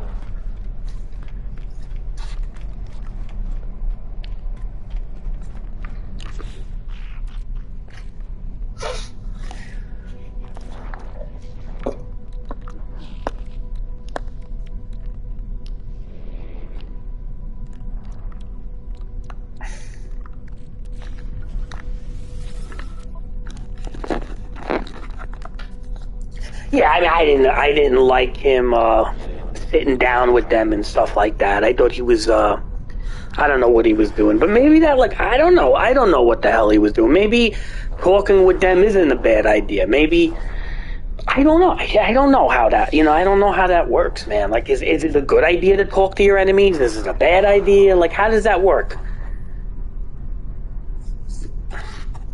I mean, like, he was sitting down talking with them and shit. Like, I don't know if that's a good or bad. I mean, like, I don't know if it's a good idea. Is it a bad? I don't know. I'm always confused sometimes with the shit that Trump does. He's unstable too, man. He says some dumb shit sometimes, dude. He really does. Like, fucking, he talks some dumb shit sometimes. I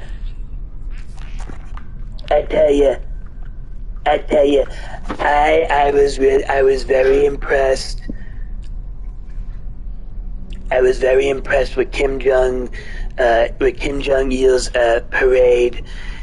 He was parading the nuclear bomb. Let me tell you, that's one hell of a parade. It would put the fear of God. Let me tell you, if we had a parade like that over here, I think people would think differently about certain things. That's what he said.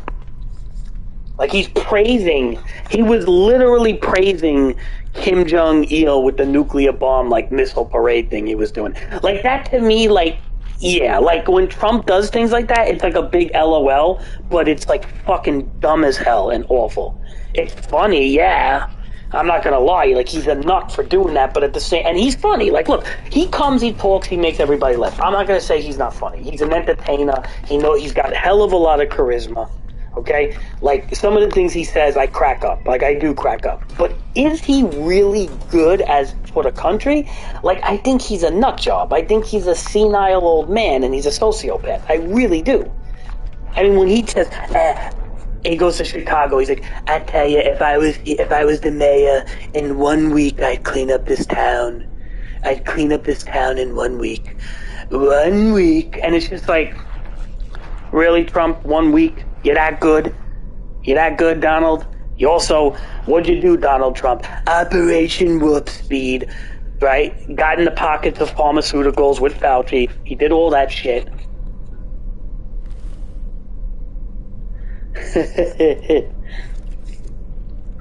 He's like, wrong. I tell you, I used to like Chris Christie, but I tell you, he's a real sack of potatoes. Let me tell you, this guy is a real sack of potatoes. And Sleepy Joe, I don't know what they give him. They shoot him with something in his ass. Let me tell you, this guy has stamina for hours all of a sudden. And the cartels, they're sending drug dealers over. I don't know. I could do as a person.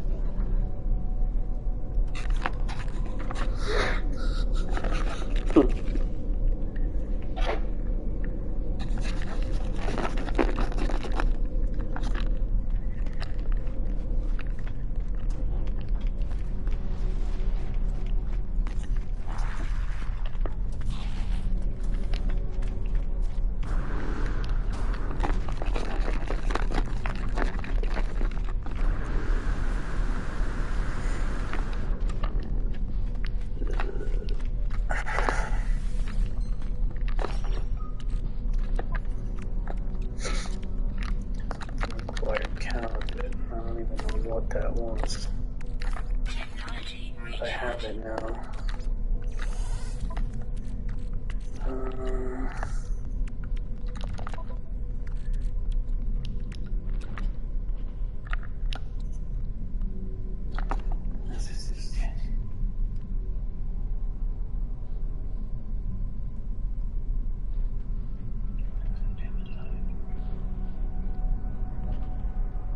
I don't want that.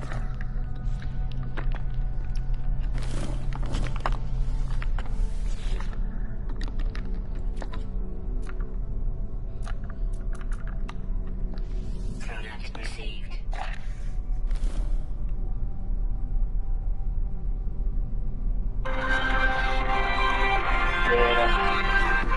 Hello, everyone. Welcome to the final episode of America's Nightmare.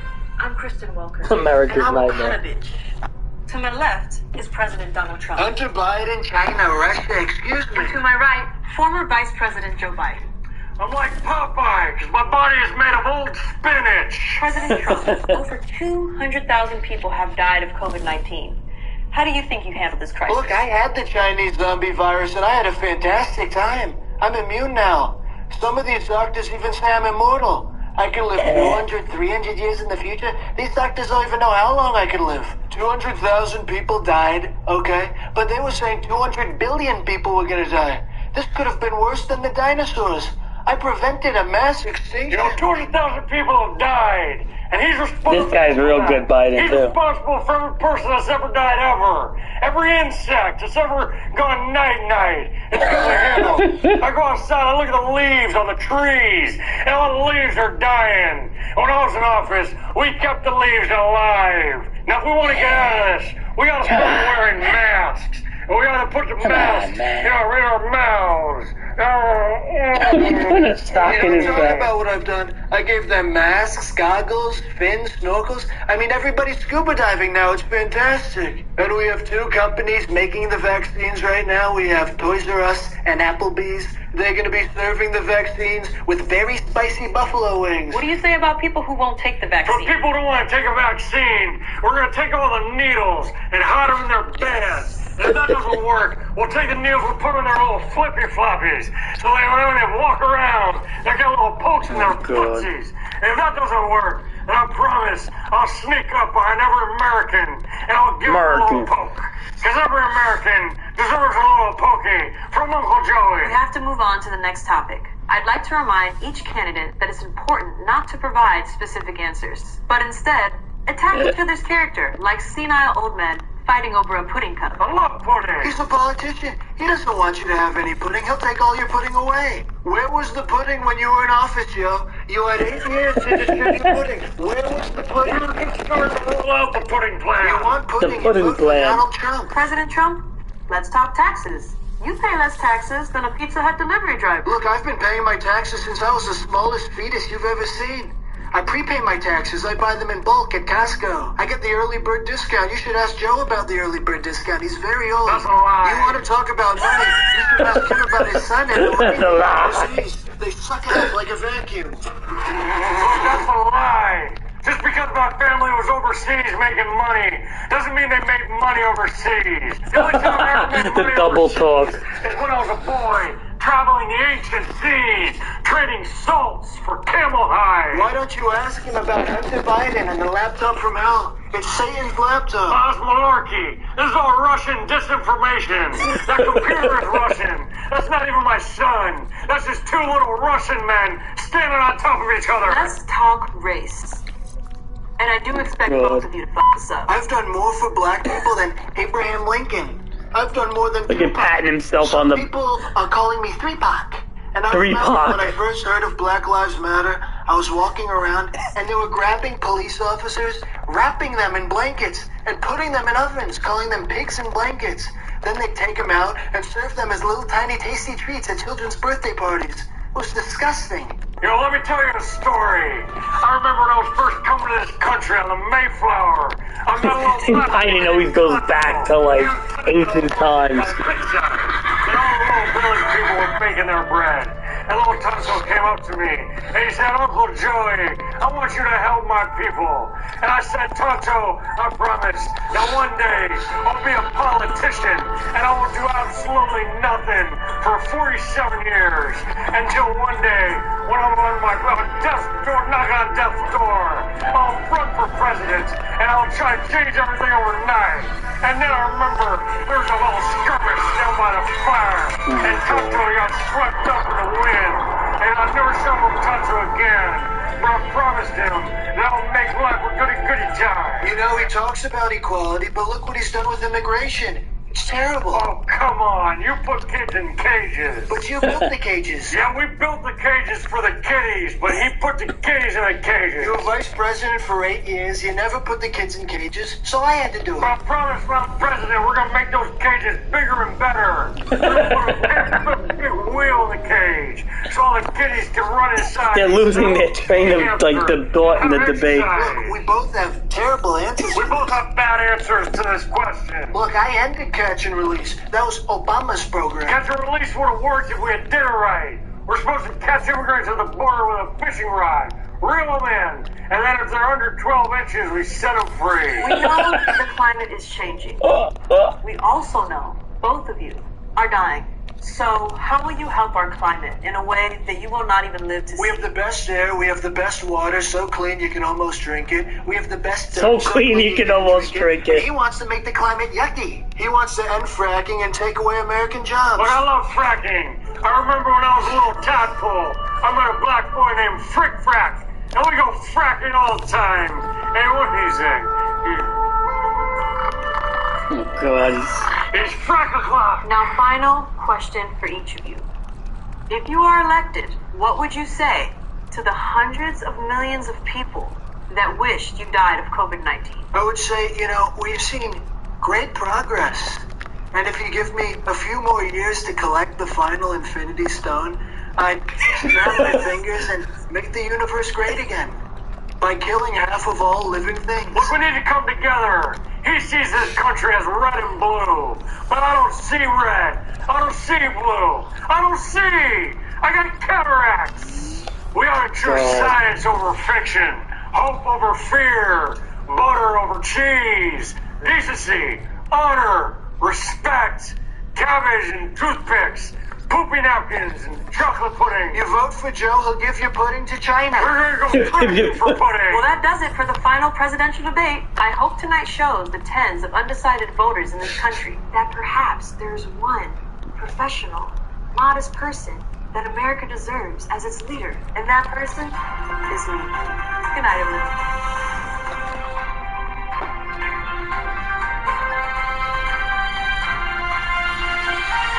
Funny.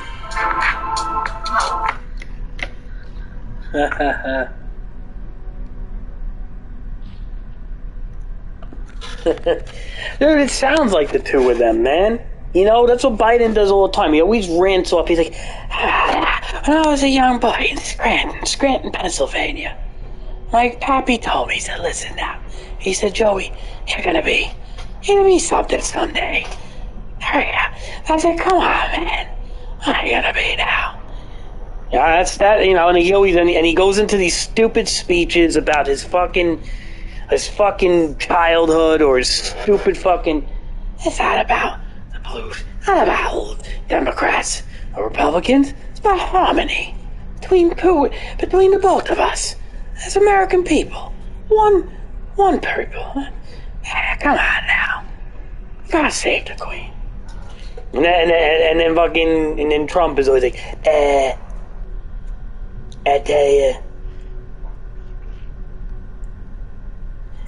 you, it's a witch hunt. They've been trying to indict me for years. They want to put me in jail for 641 years. I tell you, the DOJ is completely corrupt. Let me tell you something about this White House. The Hunter Biden and his laptop. Let me tell you, it he always goes on with the laptop. It's one hell of a laptop. Well, what Hunter Biden is doing is fucked up, though. There's so much bribery and craziness with that shit. He's selling finger paintings for $900,000 and shit like that. I mean, the corruption on both sides. I would say even more on the Biden side. I hate to say it, dude. Trump is more like a charlatan businessman that gets away with not paying taxes and doing fucked up shit like that all over the place. But as a politician, he doesn't have the corruption as a politician as much as Biden. Biden is just corrupt through and through as a politician, man. That's what I feel. Where I feel like Trump is more corrupt as a person, if that makes sense. As a business guy, which is pretty much bad too. That's not good either, Trump is a piece of shit person, probably not as bad as a politician, whereas Biden is just a corrupt politician. See, that's the difference.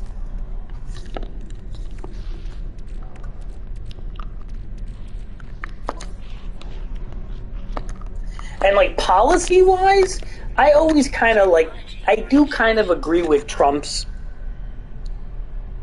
Well, I don't like that, dude. I think that's really bad, man. I especially with this RICO thing that they came out with. I think exactly, and it's like, I get it.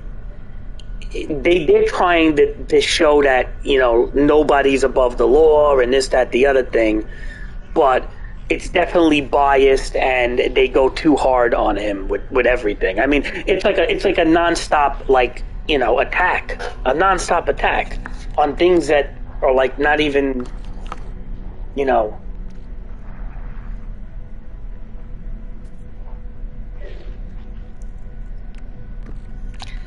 I just think it's because the Democrats fucking hate him. That's why. I think the Democrats truly hate him. Like, here's the thing, they hate him. They think he's a racist. They think he's a transphobe. They think all the stuff that we know he's not. Like, right? I never called him a racist. I don't even think that's relevant. But they hate him so much, and they think he's all these things, that they're going to stop at nothing to take him down, you know? That's what it is. They think he's, I don't know, man. It's more nefarious than that, dude. I think it's more nefarious than that. I think it's a little more. I think they're afraid of his policies. They're afraid of his border controls. They think he's, you know, there's a lot of stuff. It's very loaded, dude. You know what I'm trying to say? I think it's really loaded. It's a bit more loaded than even like what we think. You know?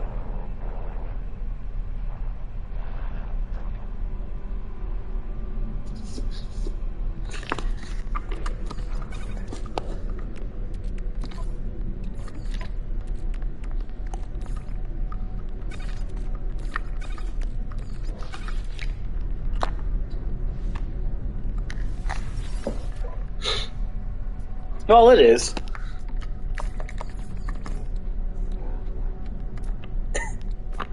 And he's done some fucked up shit too, you know. He's done a lot of dumb shit too. I mean, I don't think he's really great, but I do like his policies a little better, because he seems to care about borders to some degree with this guy. But dude, you don't even know what happened in New York City, like in the past year, dude. Like, we were stuffing immigrants in schools and shit, okay? The hotel industry here is completely shot, dude. Like, you can't even get a hotel room, all right? Every hotel room in Queens and New York, every hotel is basically homeless shelters, okay? Like, 100%. Every hotel is like a homeless shelter right now. Like, people don't realize how bad it is. Like, you get these stupid Democrats that try to show like crime statistics since like 2002, and they'll be like, "Oh, look at the bar graph. It is. You see, crime was worse back then." That's because back then more things were considered crimes. Like today, like they actually, like a lot of things are like they just release people. They don't even like. So if they talk about like arrests and stuff, it's because people don't even get arrested anymore. It's the same thing where people start talking about the economy. Oh, the economy is doing so much better. And Trump was guilty of this too, and so is Biden, everybody. All they do is I created more jobs than any president. And then Biden would be like, but now under me, we have more jobs under me than anybody. But the reason why they brag about that, and it's not a good bragging point, is because people have to take 5, 6, 7 jobs just to live.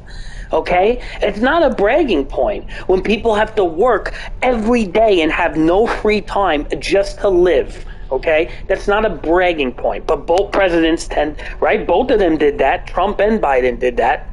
I don't think either of them didn't brag about the jobs they created when the economy's fucking garbage right now. I don't get it, man. It's all bullshit, man.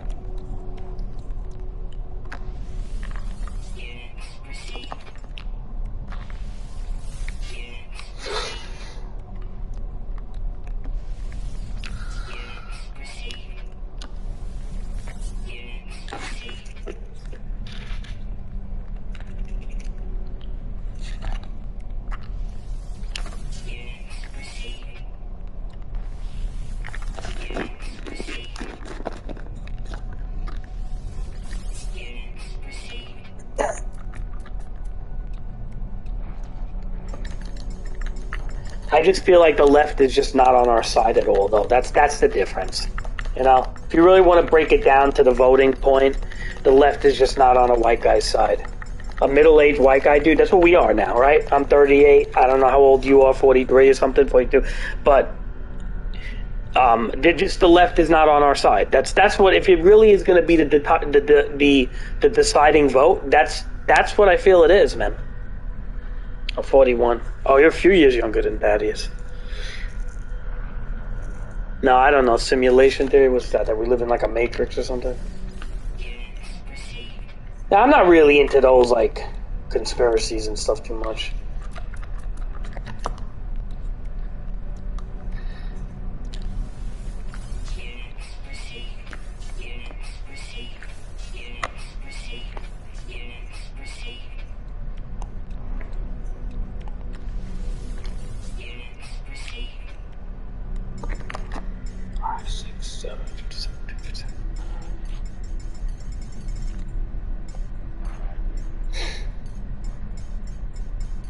I'll look it up. I'll entertain it, though. I entertain UFOs and all that shit. You know me, dude. I'm not like... I don't... Again, even with the UFO stuff, like, I don't hold any of it like a smoking gun. I think a lot of it's just whatever. But I find it interesting, you know, just to put it on. It's like kind of like a pastime. As I play games, I listen to podcasts, you know?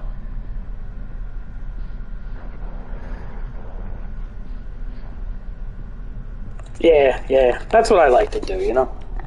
I just watch. I listen to it because it's interesting, you know? Dude, I listen to everything. Like, I have... Dude, my mind is like... I feel like exploding with information. From politics to ghosts and demons and aliens and religion and Bible stuff. You name it, I am loaded, dude. Like, with everything. I just... Like, there's no more room in my brain, I think, for this crap. Like, the internet has just, like invaded every synapse and neuron in my head, man.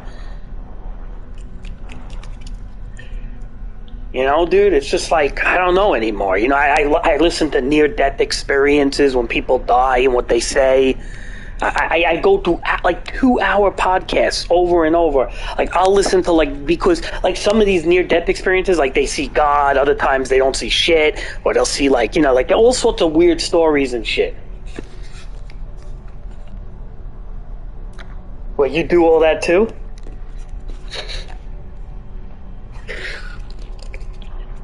Yeah, me too, dude. Me too. Wait, do you go to that guy? What the hell's his name? Soul?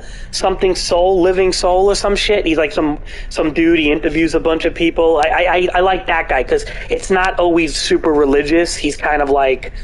It could be anything sometimes, you know. He's not... Because some of them are very religious, like the 700 Club. I can't tolerate that. But like, I forgot his name. He's something Soul.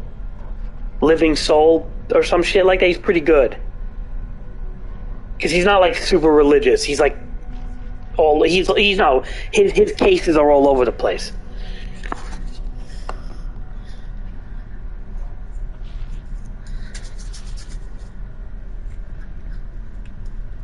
Dude, you know what it is? It's that middle-age searching, dude. I'm telling you, it's that middle-age searching. It's like when you hit that middle age. Yeah, that's what I was listening to. I listened to all that shit. I was listening to a lady who got murdered by her husband in bed before she had $1 million life insurance, and she basically, like, it, you know, wasn't her time and all that. But, like, dude, they're pretty descriptive, some of them. So it's like, I like to, you know, I take it with a grain of salt. I don't know if I believe it, or, you know, it could be, look, it could be just that when your brain is shutting down because you're dying, you know, it's kind of like you're dreaming and shit's being formulated. Like, I don't want to, like, go into... But what is creepy is the ones that say they heard the doctors say shit. Like, there was a scientist girl that died, and then the doctor was like... He said, oh, you know, and one of the nurses was like, oh, but, you know, we have to try to revive her. She's only in her 30s or something. And she's like, you know, and the doctor said, well, what do you expect? She's a junkie or something like that. So when she woke up, and she was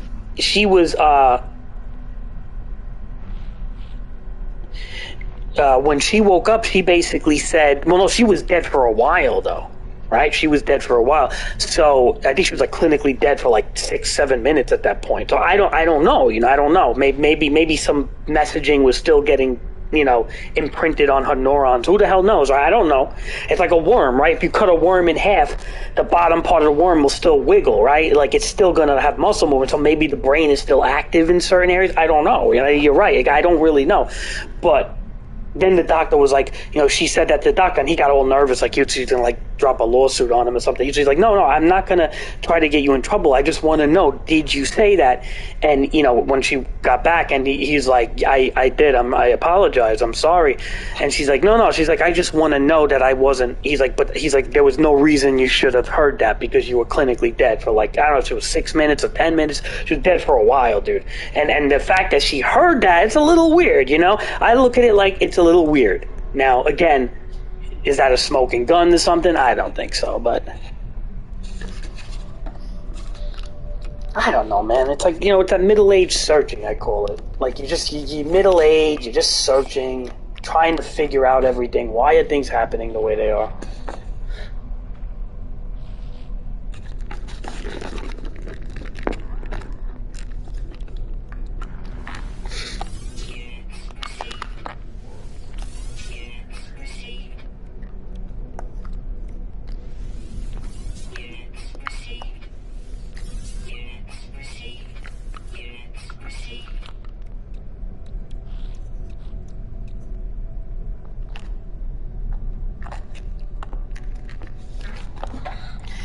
Yeah, I hear you, dude. I don't know, man. I mean, I've been reading some of the Bible lately, and I take it, with a grain of salt. I used to never be religious at all. I'm still not religious, but I want to just know. I want to know everything and make my own opinions. I can't stand. What can I stand? I can't stand the two religious factions out there, and I'm not talking about Protestants or Catholics. I'm talking or like the Abrahamic religions. You know what the two religious things that you're going to fall into the most is the fundamentalists versus the New Age people, right? So the New Age people all think of Joel Osteen, where you're just walking around Joel Osteen, he's smiling with his fucking $80,000 fucking teeth, and he's like, yeah, and be positive and just straighten your life. And in Matthew 7, whatever, it says the Lord wants you to be fruitful and blah, blah, blah. That's the New Age religious people, right? Then you have the fundamentalists. So what do the fundamentalists do? The fundamentalists are basically oh, if you play a video game, you're going to hell. If you do this, you're going to hell. You're going to go to hell and burn because you're a sinner from birth, and you better read your Bible every day. Everything's worldly. Everything is of the devil. Everything's Satan. Music is evil. Everything's evil. Just read your Bible. Don't look at porn. Don't do anything. Walk in the footsteps of Jesus, or you will not enter the kingdom of God. It's like, oh, that's a fun path. And people are like, well, it's not supposed to be fun. You're supposed to. It's like, dude, where's the middle ground here? Where is the middle ground? I get it. I understand what the New Age is. See, one thing about the fundamentalists, the religious fundamentalists, they're not hypocrites. They tend to live that life. So I think there's an envy where it's basically hey, if I'm putting all this work in, you think you're going to go to heaven? Because, what, you're going to go to heaven on your deathbed when I'm putting all this work in? It's there's an envy or something there, you know what I mean? And yeah, they're not hypocrites, so I'll give them, they have work ethic, I guess you could say. I'll give them credit on that, because hypocrites are usually people that you can't stand, right? If somebody's praying to Jesus and murdering people, well, that doesn't work, right? So it's kind of well, okay, the fundamentalists definitely are not hypocrites, but the New Age people, all they do is talk about, godly positivity. They just have the whole crowd going, oh, amen, preach on, brother, amen, yeah. And it's all bullshit too. So it's this is I just come on, man. I'm just trying to look for what I think I'm reading, not any type of group. because there's something to the Bible. It's an old parchment. You know, the Dead Sea Scrolls were discovered, like part of them, you know, in Hebrew and Greek were discovered 10,000 years ago, and then put into the pretty much the oldest conceivable storybook, you know, and some of the oldest forms of written language of all time. And it has to do with creationism, and it's not a terrible thing if you read it and you take it with a grain of salt and you put your own judgment on it. But once you start going on these YouTube channels and you start looking up like Melissa Doherty or whatever her name is, and she's a huge fundamentalist, she's going to basically be telling everything you're doing is evil, or everything you're doing is not the right way, because you're doing this, or you shouldn't do this, and blah blah blah blah blah blah blah, and that you're not going to go to the kingdom of God. Like, and it's just like, yeah, that's fun. I just want to be constantly told that I'm doing something wrong. And then you can go to the Joel Osteen people who just like, you know, like for $700 you can join his you can, you know, we'll buy his books for $80 and he'll autograph them, and it's like, yeah, that's great too. And it's just like, yeah, you know, like, why can't we just have like, we can't have we can't have normality in anything. Even religion, dude. Like, even religion isn't normal. Like, you just can't have a normal anything. Like, the church isn't normal, you know, people aren't normal, everything's tribalism, everything's grouping, everything's cult, cliques, you know, little groups. It's just so annoying after a while, dude. I hate it. I truly hate it. I wish, like, things were just simpler, man. Like, instead of being this confusing mess of life.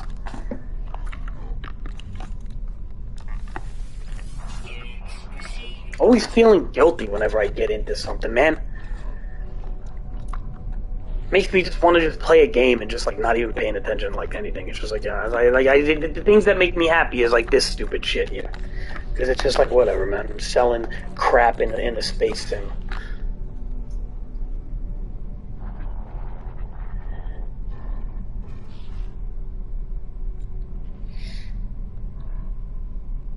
Yeah, well, I mean, they always like to say, dude, I've had some nasty fights with pastors and shit, and they always like to say things like, oh, well, you know, in Isaiah chapter this, and then if you flip to Job chapter blah, blah, blah, and then they go into that whole, like, comparison. Well, you know what, how that works is that you can do the same thing on the other end, where you can compare scripture with scripture for the negative. It's actually, you could do it, believe it or not. They have websites that show you how you can do it. So just when people compare scripture to scripture to get a point across, you can compare scripture to scripture to get the argument across, not just the point. It's there, and if you're crazy enough to do it, you can do it. So they love to, you know, quote the Bible like authority. It's narcissism, dude. You know, it's all narcissism. They like to hear the sound of their voice. It gives them an authority over something, you know? I'm not saying all pastors are like that, but there's a lot of messed up ones, too. And forget about the Catholic Church. I can't even stand them. Oh, God, I can't stand the Catholic. Catholic Church is like witchcraft. Paganism, that's all that shit is. Talk about hypocrites. One thing I'll say about the Catholic Church, where in the Bible does it say any of the rituals of the Catholic Church? Like, people are like, well, you know, where in the Bible does it say to pray to saints? Nowhere. Where in the Bible does it say to pray to the Virgin Mary? Nowhere.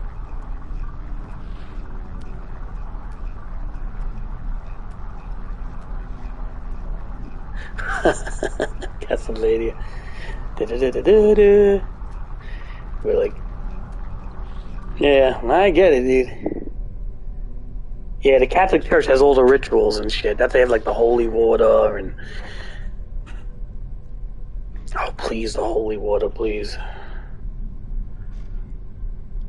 You know how many Catholic church I gotta go? I go into Catholic churches all the time because of the job I do. When I do communions and stuff like that, I'm always in the Catholic church. Never like regular churches.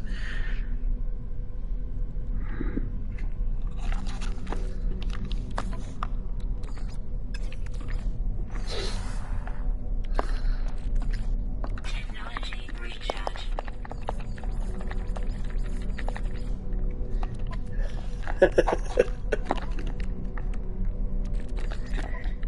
You need a chain whip.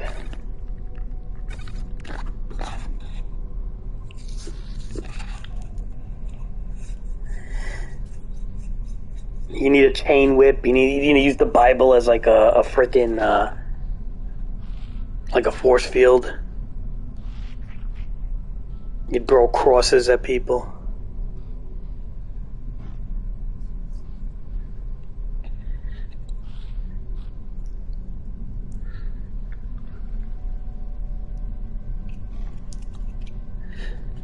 Nah, man.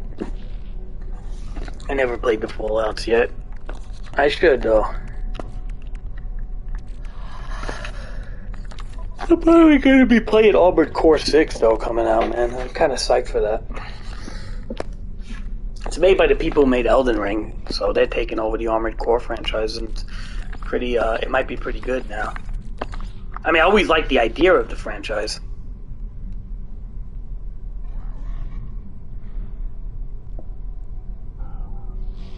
Yeah, you told me about Fallout 3 and Fallout 4. I mean, I don't know. I should probably just buy them to have them, right? Because they're like classics and stuff. I wonder if the Switch has them. If the Switch has Fallout 3, dude, I definitely would play it on the Switch. Because I lay down and play and shit.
Do they have it on the Switch or the PlayStation 4? What is it? Or, I mean, I could always just get it for the computer, right? I mean, my computer's pretty good, and those are old games, so.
What's the best one to get it for PC, right? Because I may have to mod some things, right? Being that it's an older game.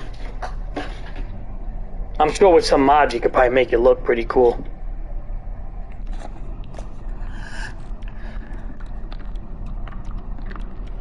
If anything, I'll get it for PC. I'll definitely get. You know why? Batista games are always usually better on PC. You know, like same thing with Skyrim. You don't really want to play Skyrim on console.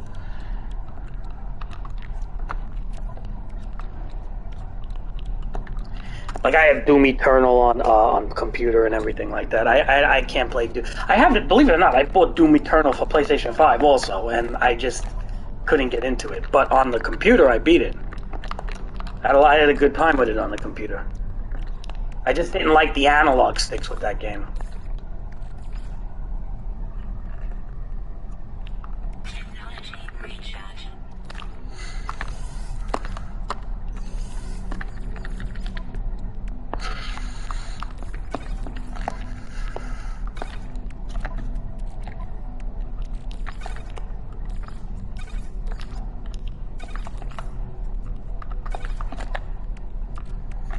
Just getting my inventory is good here.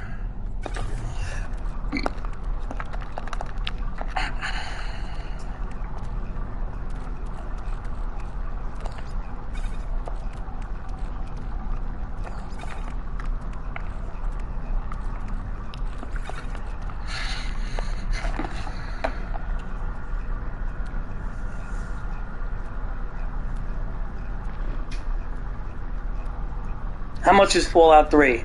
Maybe I'll pick it up tomorrow. It's cheap, right? There's a cheap games. I'm guessing they can't be much. They're old now, right? Maybe I'll pick that up. I'll pick up 4. I'll pick up 3, 4 in New Vegas. I'll pick up 4 because a lot of people say they like 4. And I know you say it sucks, but is it that bad? I mean, I've heard some people really like it.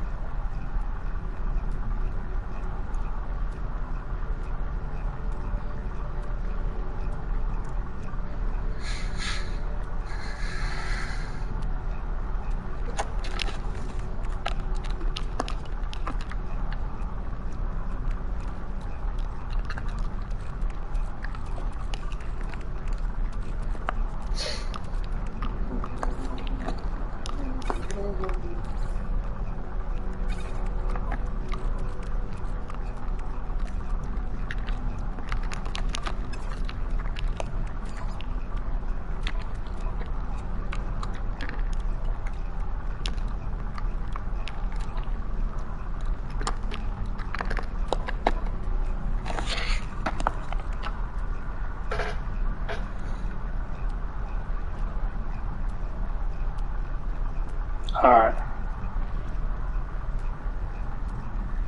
Yeah, but they're not like short games, right? They're probably like long as fuck, like Skyrim, I'm guessing.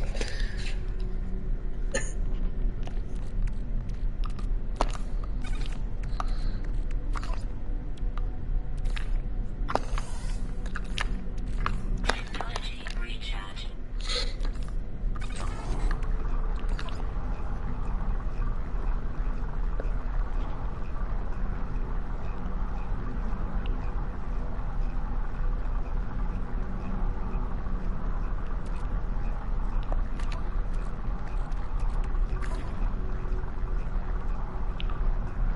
What the fuck?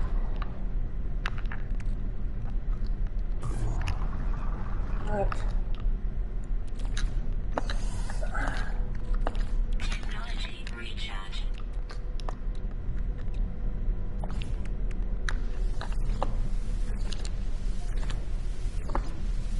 Hmm.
Fire dust. Wait, I just got rid of all the cobalt I had? No.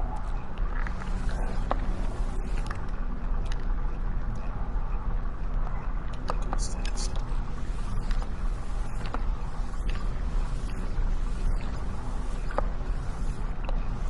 Yeah, Starfield looks interesting. I'm gonna see if it has, depending on the bugs. One thing that gets me nervous with Bethesda games is when they first come out, they're loaded with bugs and shit. So I'll see what I'll check out the reviews first and see what people say about Starfield. If it's like pretty clean, not that many bugs, and it's a good experience, I'm gonna definitely pick it up with a computer. I have an i9 machine. It's pretty strong, so I could definitely run it. I'm not worried about running the game. It's just that I'm not a big computer gamer, dude. I'm more of like a console guy. Because I could just sit back and relax with the controller in my hand. Where like on the computer, I'm just kind of like, I feel like I'm hunched over and shit. Although I do play a good computer game here and there. Yeah, I'm playing this on PS5 right now, yeah. That's why I just like relax. I sit down, I'm relaxing, I got the controller in my hand. You know what I mean? Like the whole, like when I'm on a computer, I'm always like hunched over with the mouse and everything.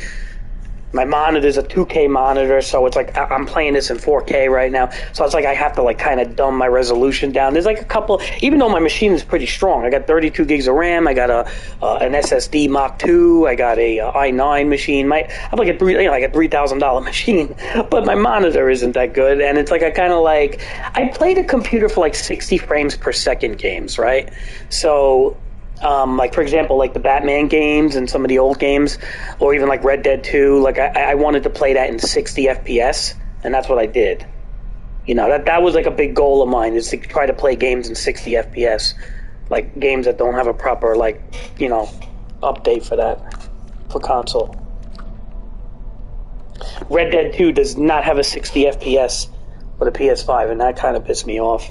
So I got it for the computer, and the single player was so much better on the computer. Way better experience.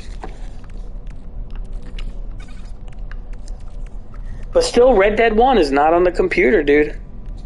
So if you want to play Red Dead 1 again, and I don't care what anyone says, dude, Red Dead 1 is the better game than Red Dead 2. Yeah, I found it so much more fun. I love the shootouts. I love I don't think Red Dead 2 even had, like, shootouts and stuff, right? Like, you didn't have, like, the draw your gun, like, the duels and stuff. I don't remember Red Dead 2 having that, man. I just feel like Red Dead 1 was the better game, man, in a lot of ways. I mean, not story-wise and, like, length and stuff, and I know, like, Red Dead 2, you had a lot more freedom. But it's not like you didn't have freedom in Red Dead 1 either, though, you know? You could do a lot in Red Dead 1, but Red Dead 2 definitely had more freedom.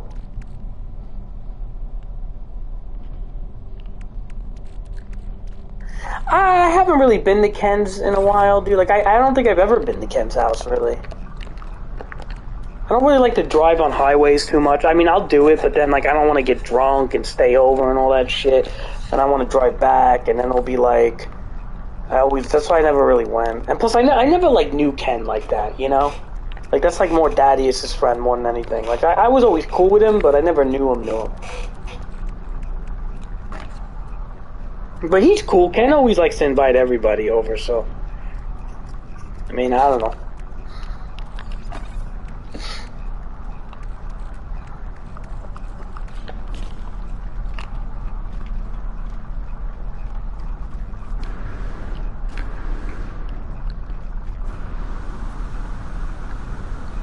Hey, you should come down, dude.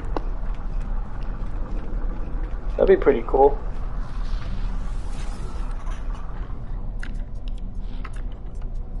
Go to Mike's Tavern or something. Me and Daddy used to get really wasted at Mike's Tavern, just the two of us. See how many times we did that?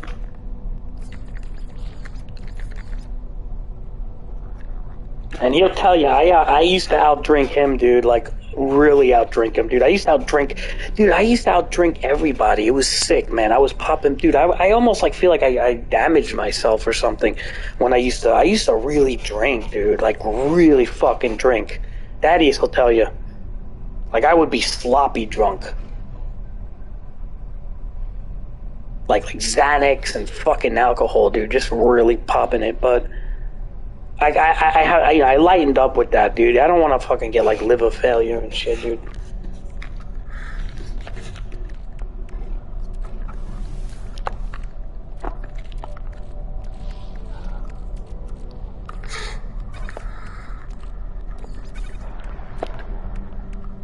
Nah, I'm pretty lovable drunk. I'm an angry sober.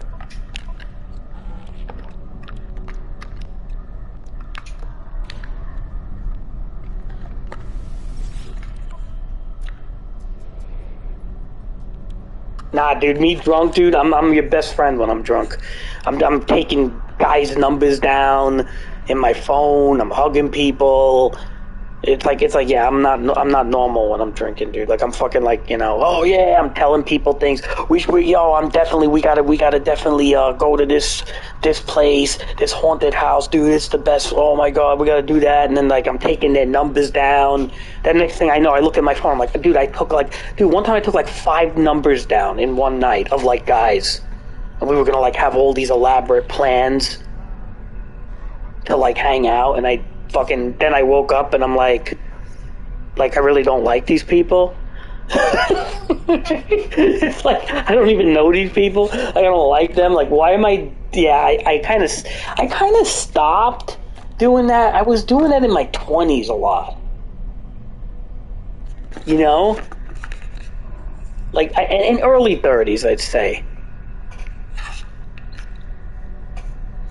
But I kind of like stopped a little bit because it was like I kind of realized like I'm not gonna call them.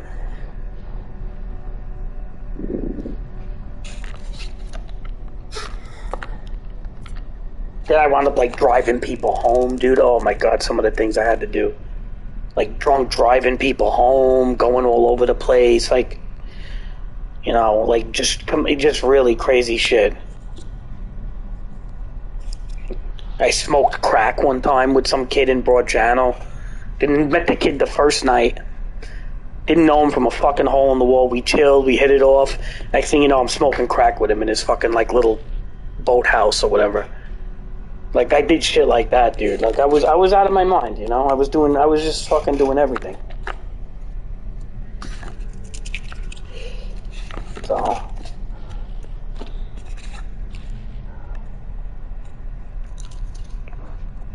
wasn't really a kid. He was older than me, but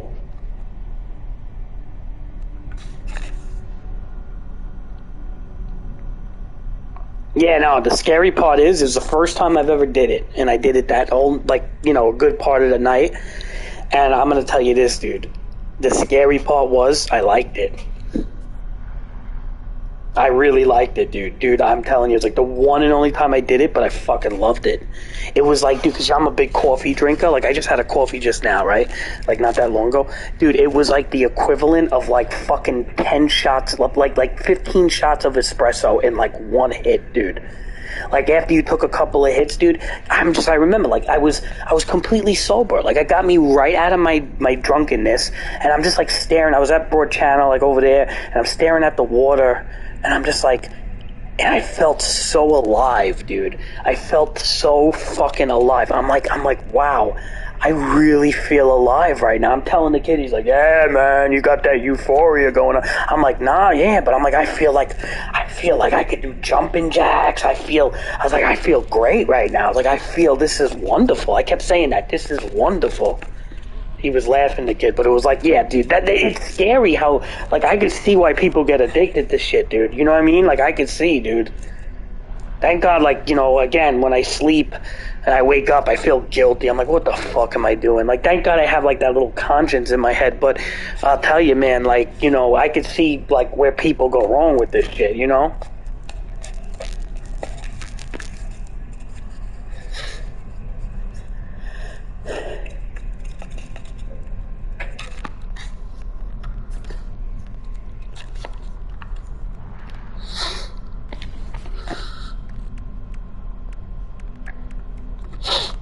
I never did psychedelics, though. Daddy has always wanted to do psychedelics. I'm always, like, scared. Those I'm a little scared of, dude. Like, you know, like, because I'm kind of, like, my mind isn't that stable sometimes, and I'm afraid that if I did something like that, like, I don't want to have a bad trip, man. You know, although I'm very curious about it. Especially, you know which one I'm really curious about? DMT. And, like, the ayahuasca shit. I'm super fucking curious about that stuff. But I'm also, like, very afraid that I'm gonna fucking... Who knows? Yeah. I definitely want to too, but I'm like pretty. I don't think I can handle it, dude. You know, like I think I'll flip off the deep end. So my mind's always racing and shit. That's like a weird drug, dude. It's not for everybody. Dude, I don't even know if Daddius could handle it. Like he wants to do it too, but I don't think he can handle it, dude. Like you think he could? I mean, he's pretty level-headed sometimes, but I don't know, dude. You know, you need like babysitters and shit. It's a tricky type of drug, man. These psychedelics depends. Yeah, you gotta have like a sitter and shit.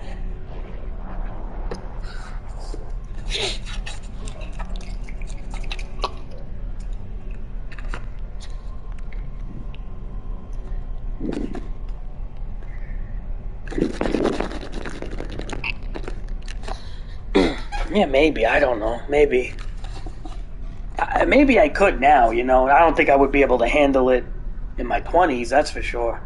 Or my like teenage years, that's for sure. Maybe now because I'm such an old dude now, and I kind of like I'm so like whatever at this point. So I mean, but I mean, the one thing that really intrigues me is the DMT shit, dude. Like that intrigues me. Like I want to like that's something I would want to do. Like I want to lay down and say, all right, guys, just fucking. You know, maybe like what? Maybe we do it each, and then like I'd be like, listen, just you know, give me 10. Maybe I don't know how long does the high last? Like 10, 15 minutes? Not that hard, right? It's not that long, but they say that like they say you really fucking that you like beam out of your body, dude. Yeah, we can't do 2 because just in case somebody flips out. But dude, they say you beam out of your body, like, but you have to do. What is it? 3 hits. That's the magic number. Because they said if you don't do 3, you're going to have a bad experience because you don't really fucking go through like the full blast off or whatever. And you kind of have like a trippy, nerve-wracking experience. But once you break through and have like the full blast off, then it's like you're good.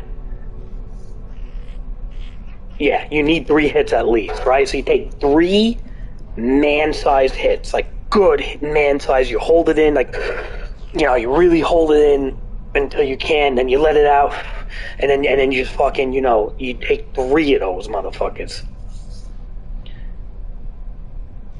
And then supposedly, like, dude, supposedly, like, it paralyzes you and shit. You know what I mean? Like, it actually, like, you can't even move. Somebody says you can't even move and shit. Like, it totally knocks you out. Like, to the point where you're just going to be, like, laying down with your eyeballs open. Like, whoa. Like, and then they say, like, yeah, you blast off. They say, what else did I see? Because I watched a bunch of videos on it. You blast off. You see like geometric patterns all over the place. You basically like they say you're not even like there no more. You're not even on Earth. And then they say you can see entities and shit, dude. You start seeing like fucking like entities and things like laughing at you or like weird type of entities. I heard all sorts of crazy shit, dude. Like I heard people say that that's like the closest shit to aliens that you'll ever deal with. And I'm like, you know, I love aliens, so it's like, I'm still like, oh my god, I want to do it for that reason alone. You know? Like, just for that reason alone, to get, like, to like, see an alien.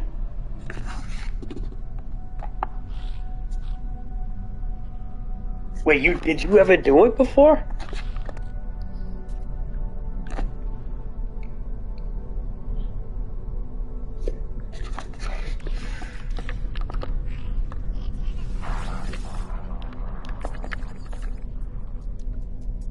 Yeah.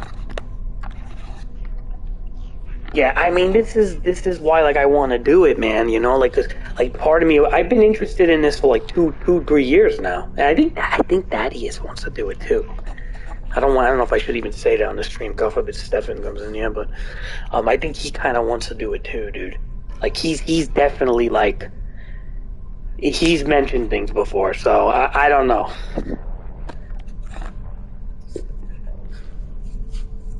But, yeah.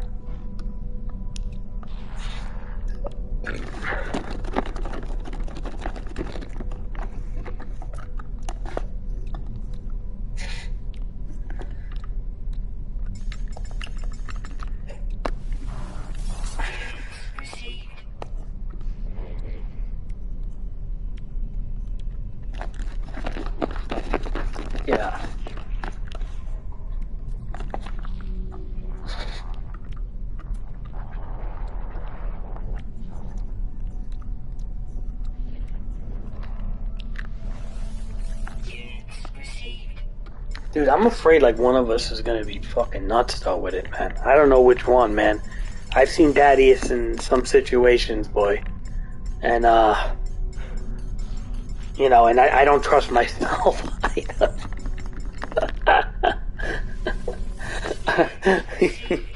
We need like Ken to watch us, dude. I don't know how you are with this shit. I feel like Ken would be like the best one.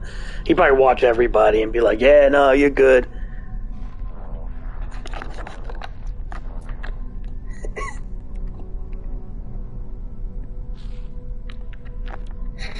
Like, that's probably like something Ken would be good at, right, dude? Like,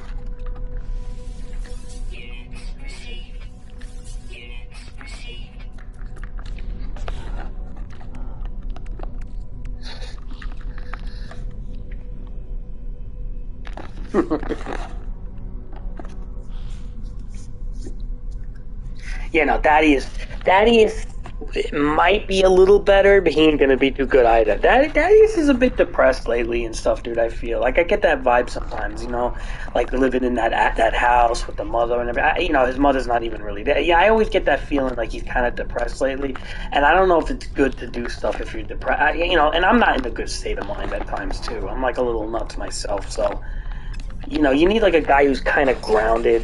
Like a guy like Ken is a good choice because he's got a family, he's grounded somewhat.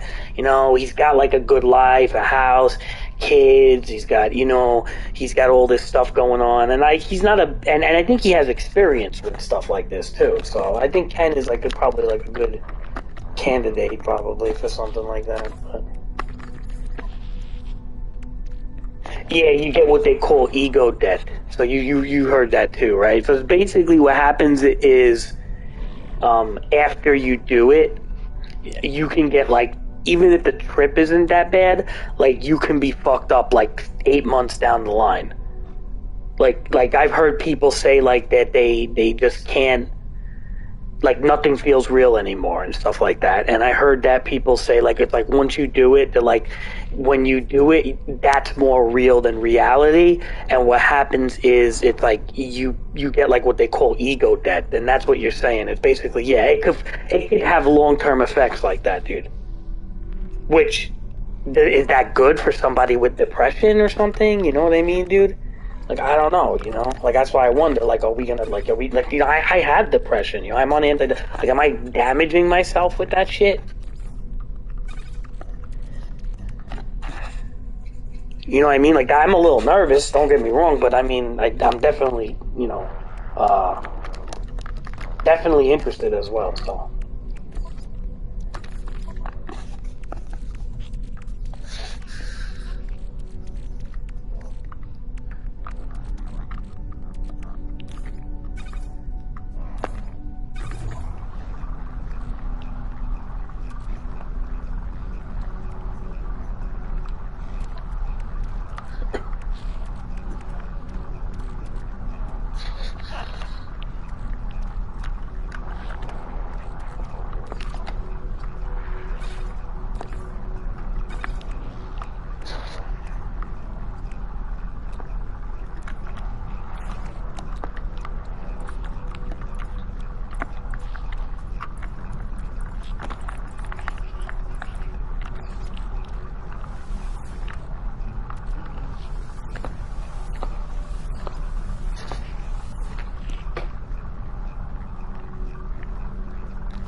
The purple lady? Is that the one you heard? The purple chick? I know what you're talking about.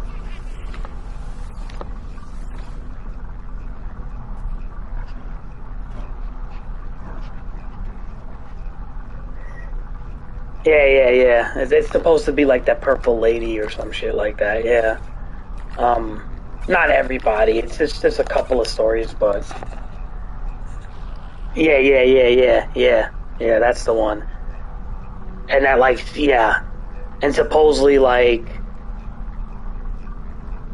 yeah. I think it's like the purple lady or something. You gotta look that up or some shit. Yeah.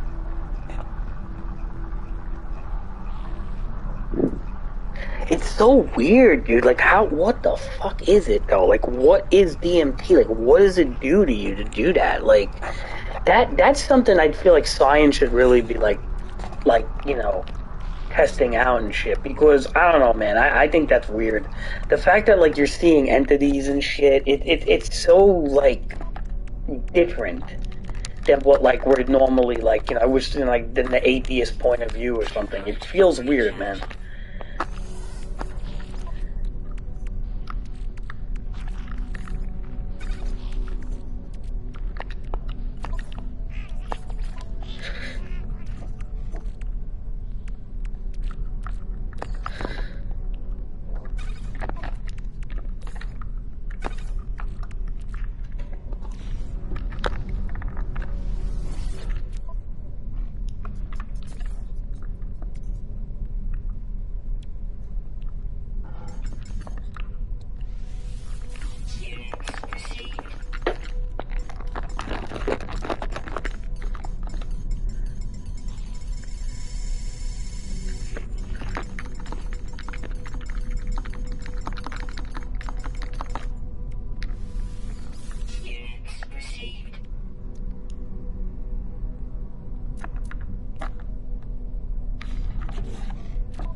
I just play like a little Nintendo Switch. What I do is I have like white noise machine. I put the white noise on. I put like a light on. I take my fucking Nativan, just benzo there, and I sometimes I'll play a little Switch. But if I'm really tired, I just fall asleep. But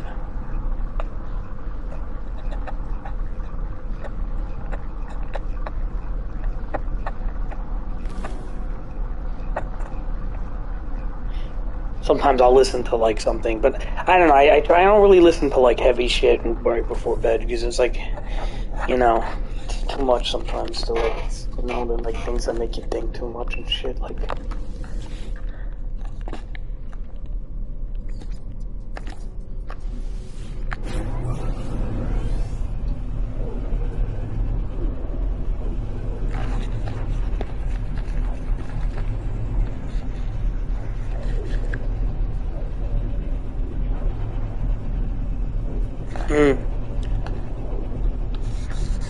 It's like your routine.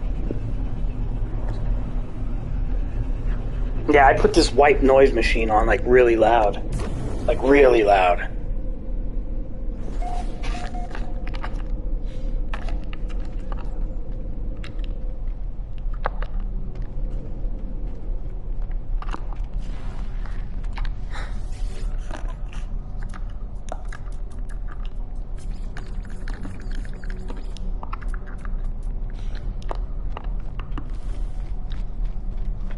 Nah, it's good. It drowns out like noise and shit. You know what it is? Because I always wake up like crazy hours, and sometimes like I work crazy hours when I work on weekends. Like I won't come home till like 3 in the morning, like 2 in the morning, and I'll stay up till like. So if I sleep, I don't want to be woken up by like dishes or people like moving around and stuff. So or even like outside, they're cutting trees down or some shit. So I blast the white noise. It works really well. It drowns out a lot of stuff. It almost sounds like a waterfall type of thing. There's different ones too. There's rain and stuff. I don't like the rain too much, or the thunder. The thunder is like sporadic, or the beach sounds. I start counting my OCD. I start counting the fucking seagulls and shit. Because every time you listen to one of those beach ones, you hear like 4 or 5 seagulls chirping at like the same intervals and shit, and I'm like, oh man, I can't do this.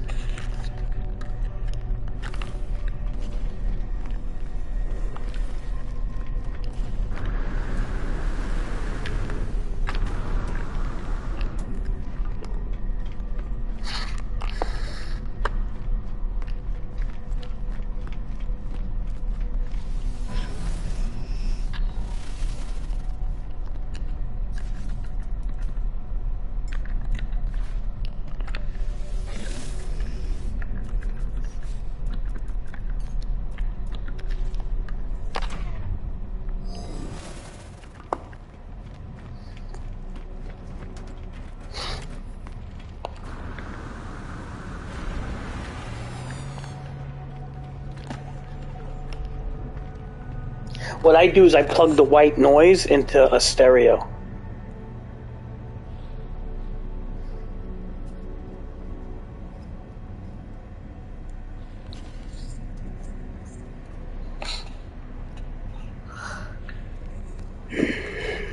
Yeah, I mean, you live over there in Maryland, right? So I don't know if it's as busy over there. Like, you know how it is in Queens, though.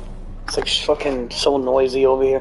What I do is, like, I plug it into a stereo, so I can make it really loud. You know, like there's actually like the white noise machine has like a 1/8 inch jack or whatever you call it, and I plug the stereo into it, and I get like pretty good loud noise. My father thinks I'm crazy with that shit, but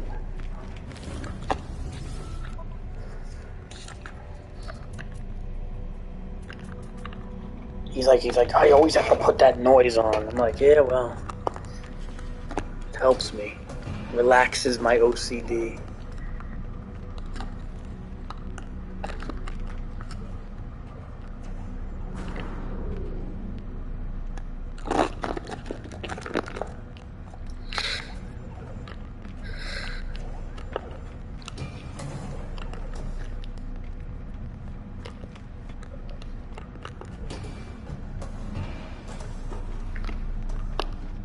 Yeah, they have storms with thunder and stuff like that. Yeah, they have that. And then they have so many ones, dude. They got like rain on roofs. They got like in thunderstorms. They got rain on water to make it sound like you're on a boat or something. They have so many things, dude. It's like there's like so many different versions of white noise. It's good. It's good stuff though. I love it. Really, really helps, man. It really fucking helps. Like if you have like racing thoughts and stuff like that. I don't know if your wife will like it though. A lot of people want silence and shit, so.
Yeah, you do. Was that like some?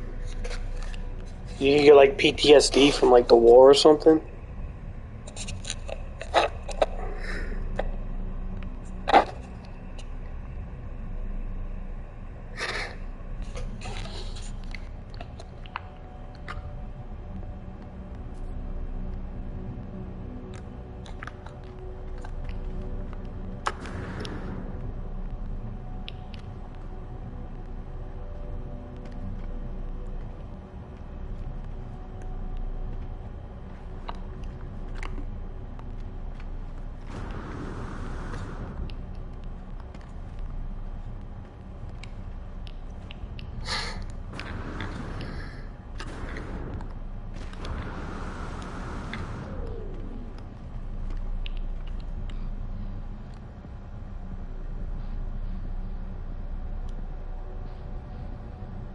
Hmm. Gotcha.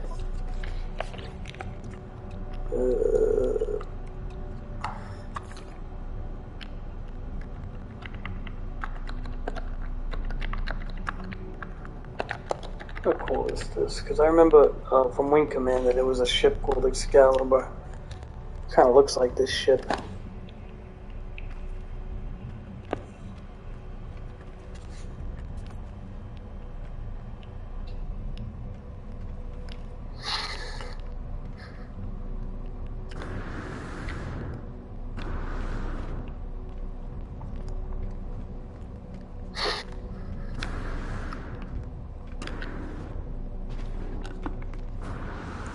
Yeah, I'm getting tired, dude. Otherwise, I would just play. I still have the weekend event to do here, and it's just gonna take like an hour, so I don't even want to do it.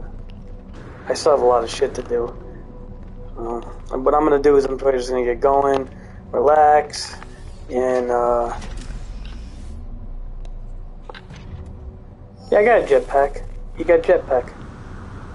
See behind my cape there. And you can really you can make this jetpack pretty good, where you don't fall down. That you can have a lot of.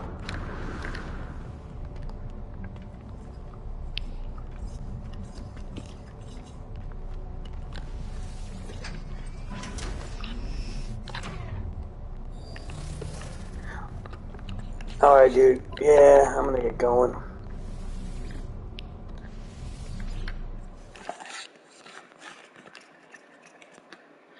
All right, dude. It was good talking, man. Thanks for coming in the stream there.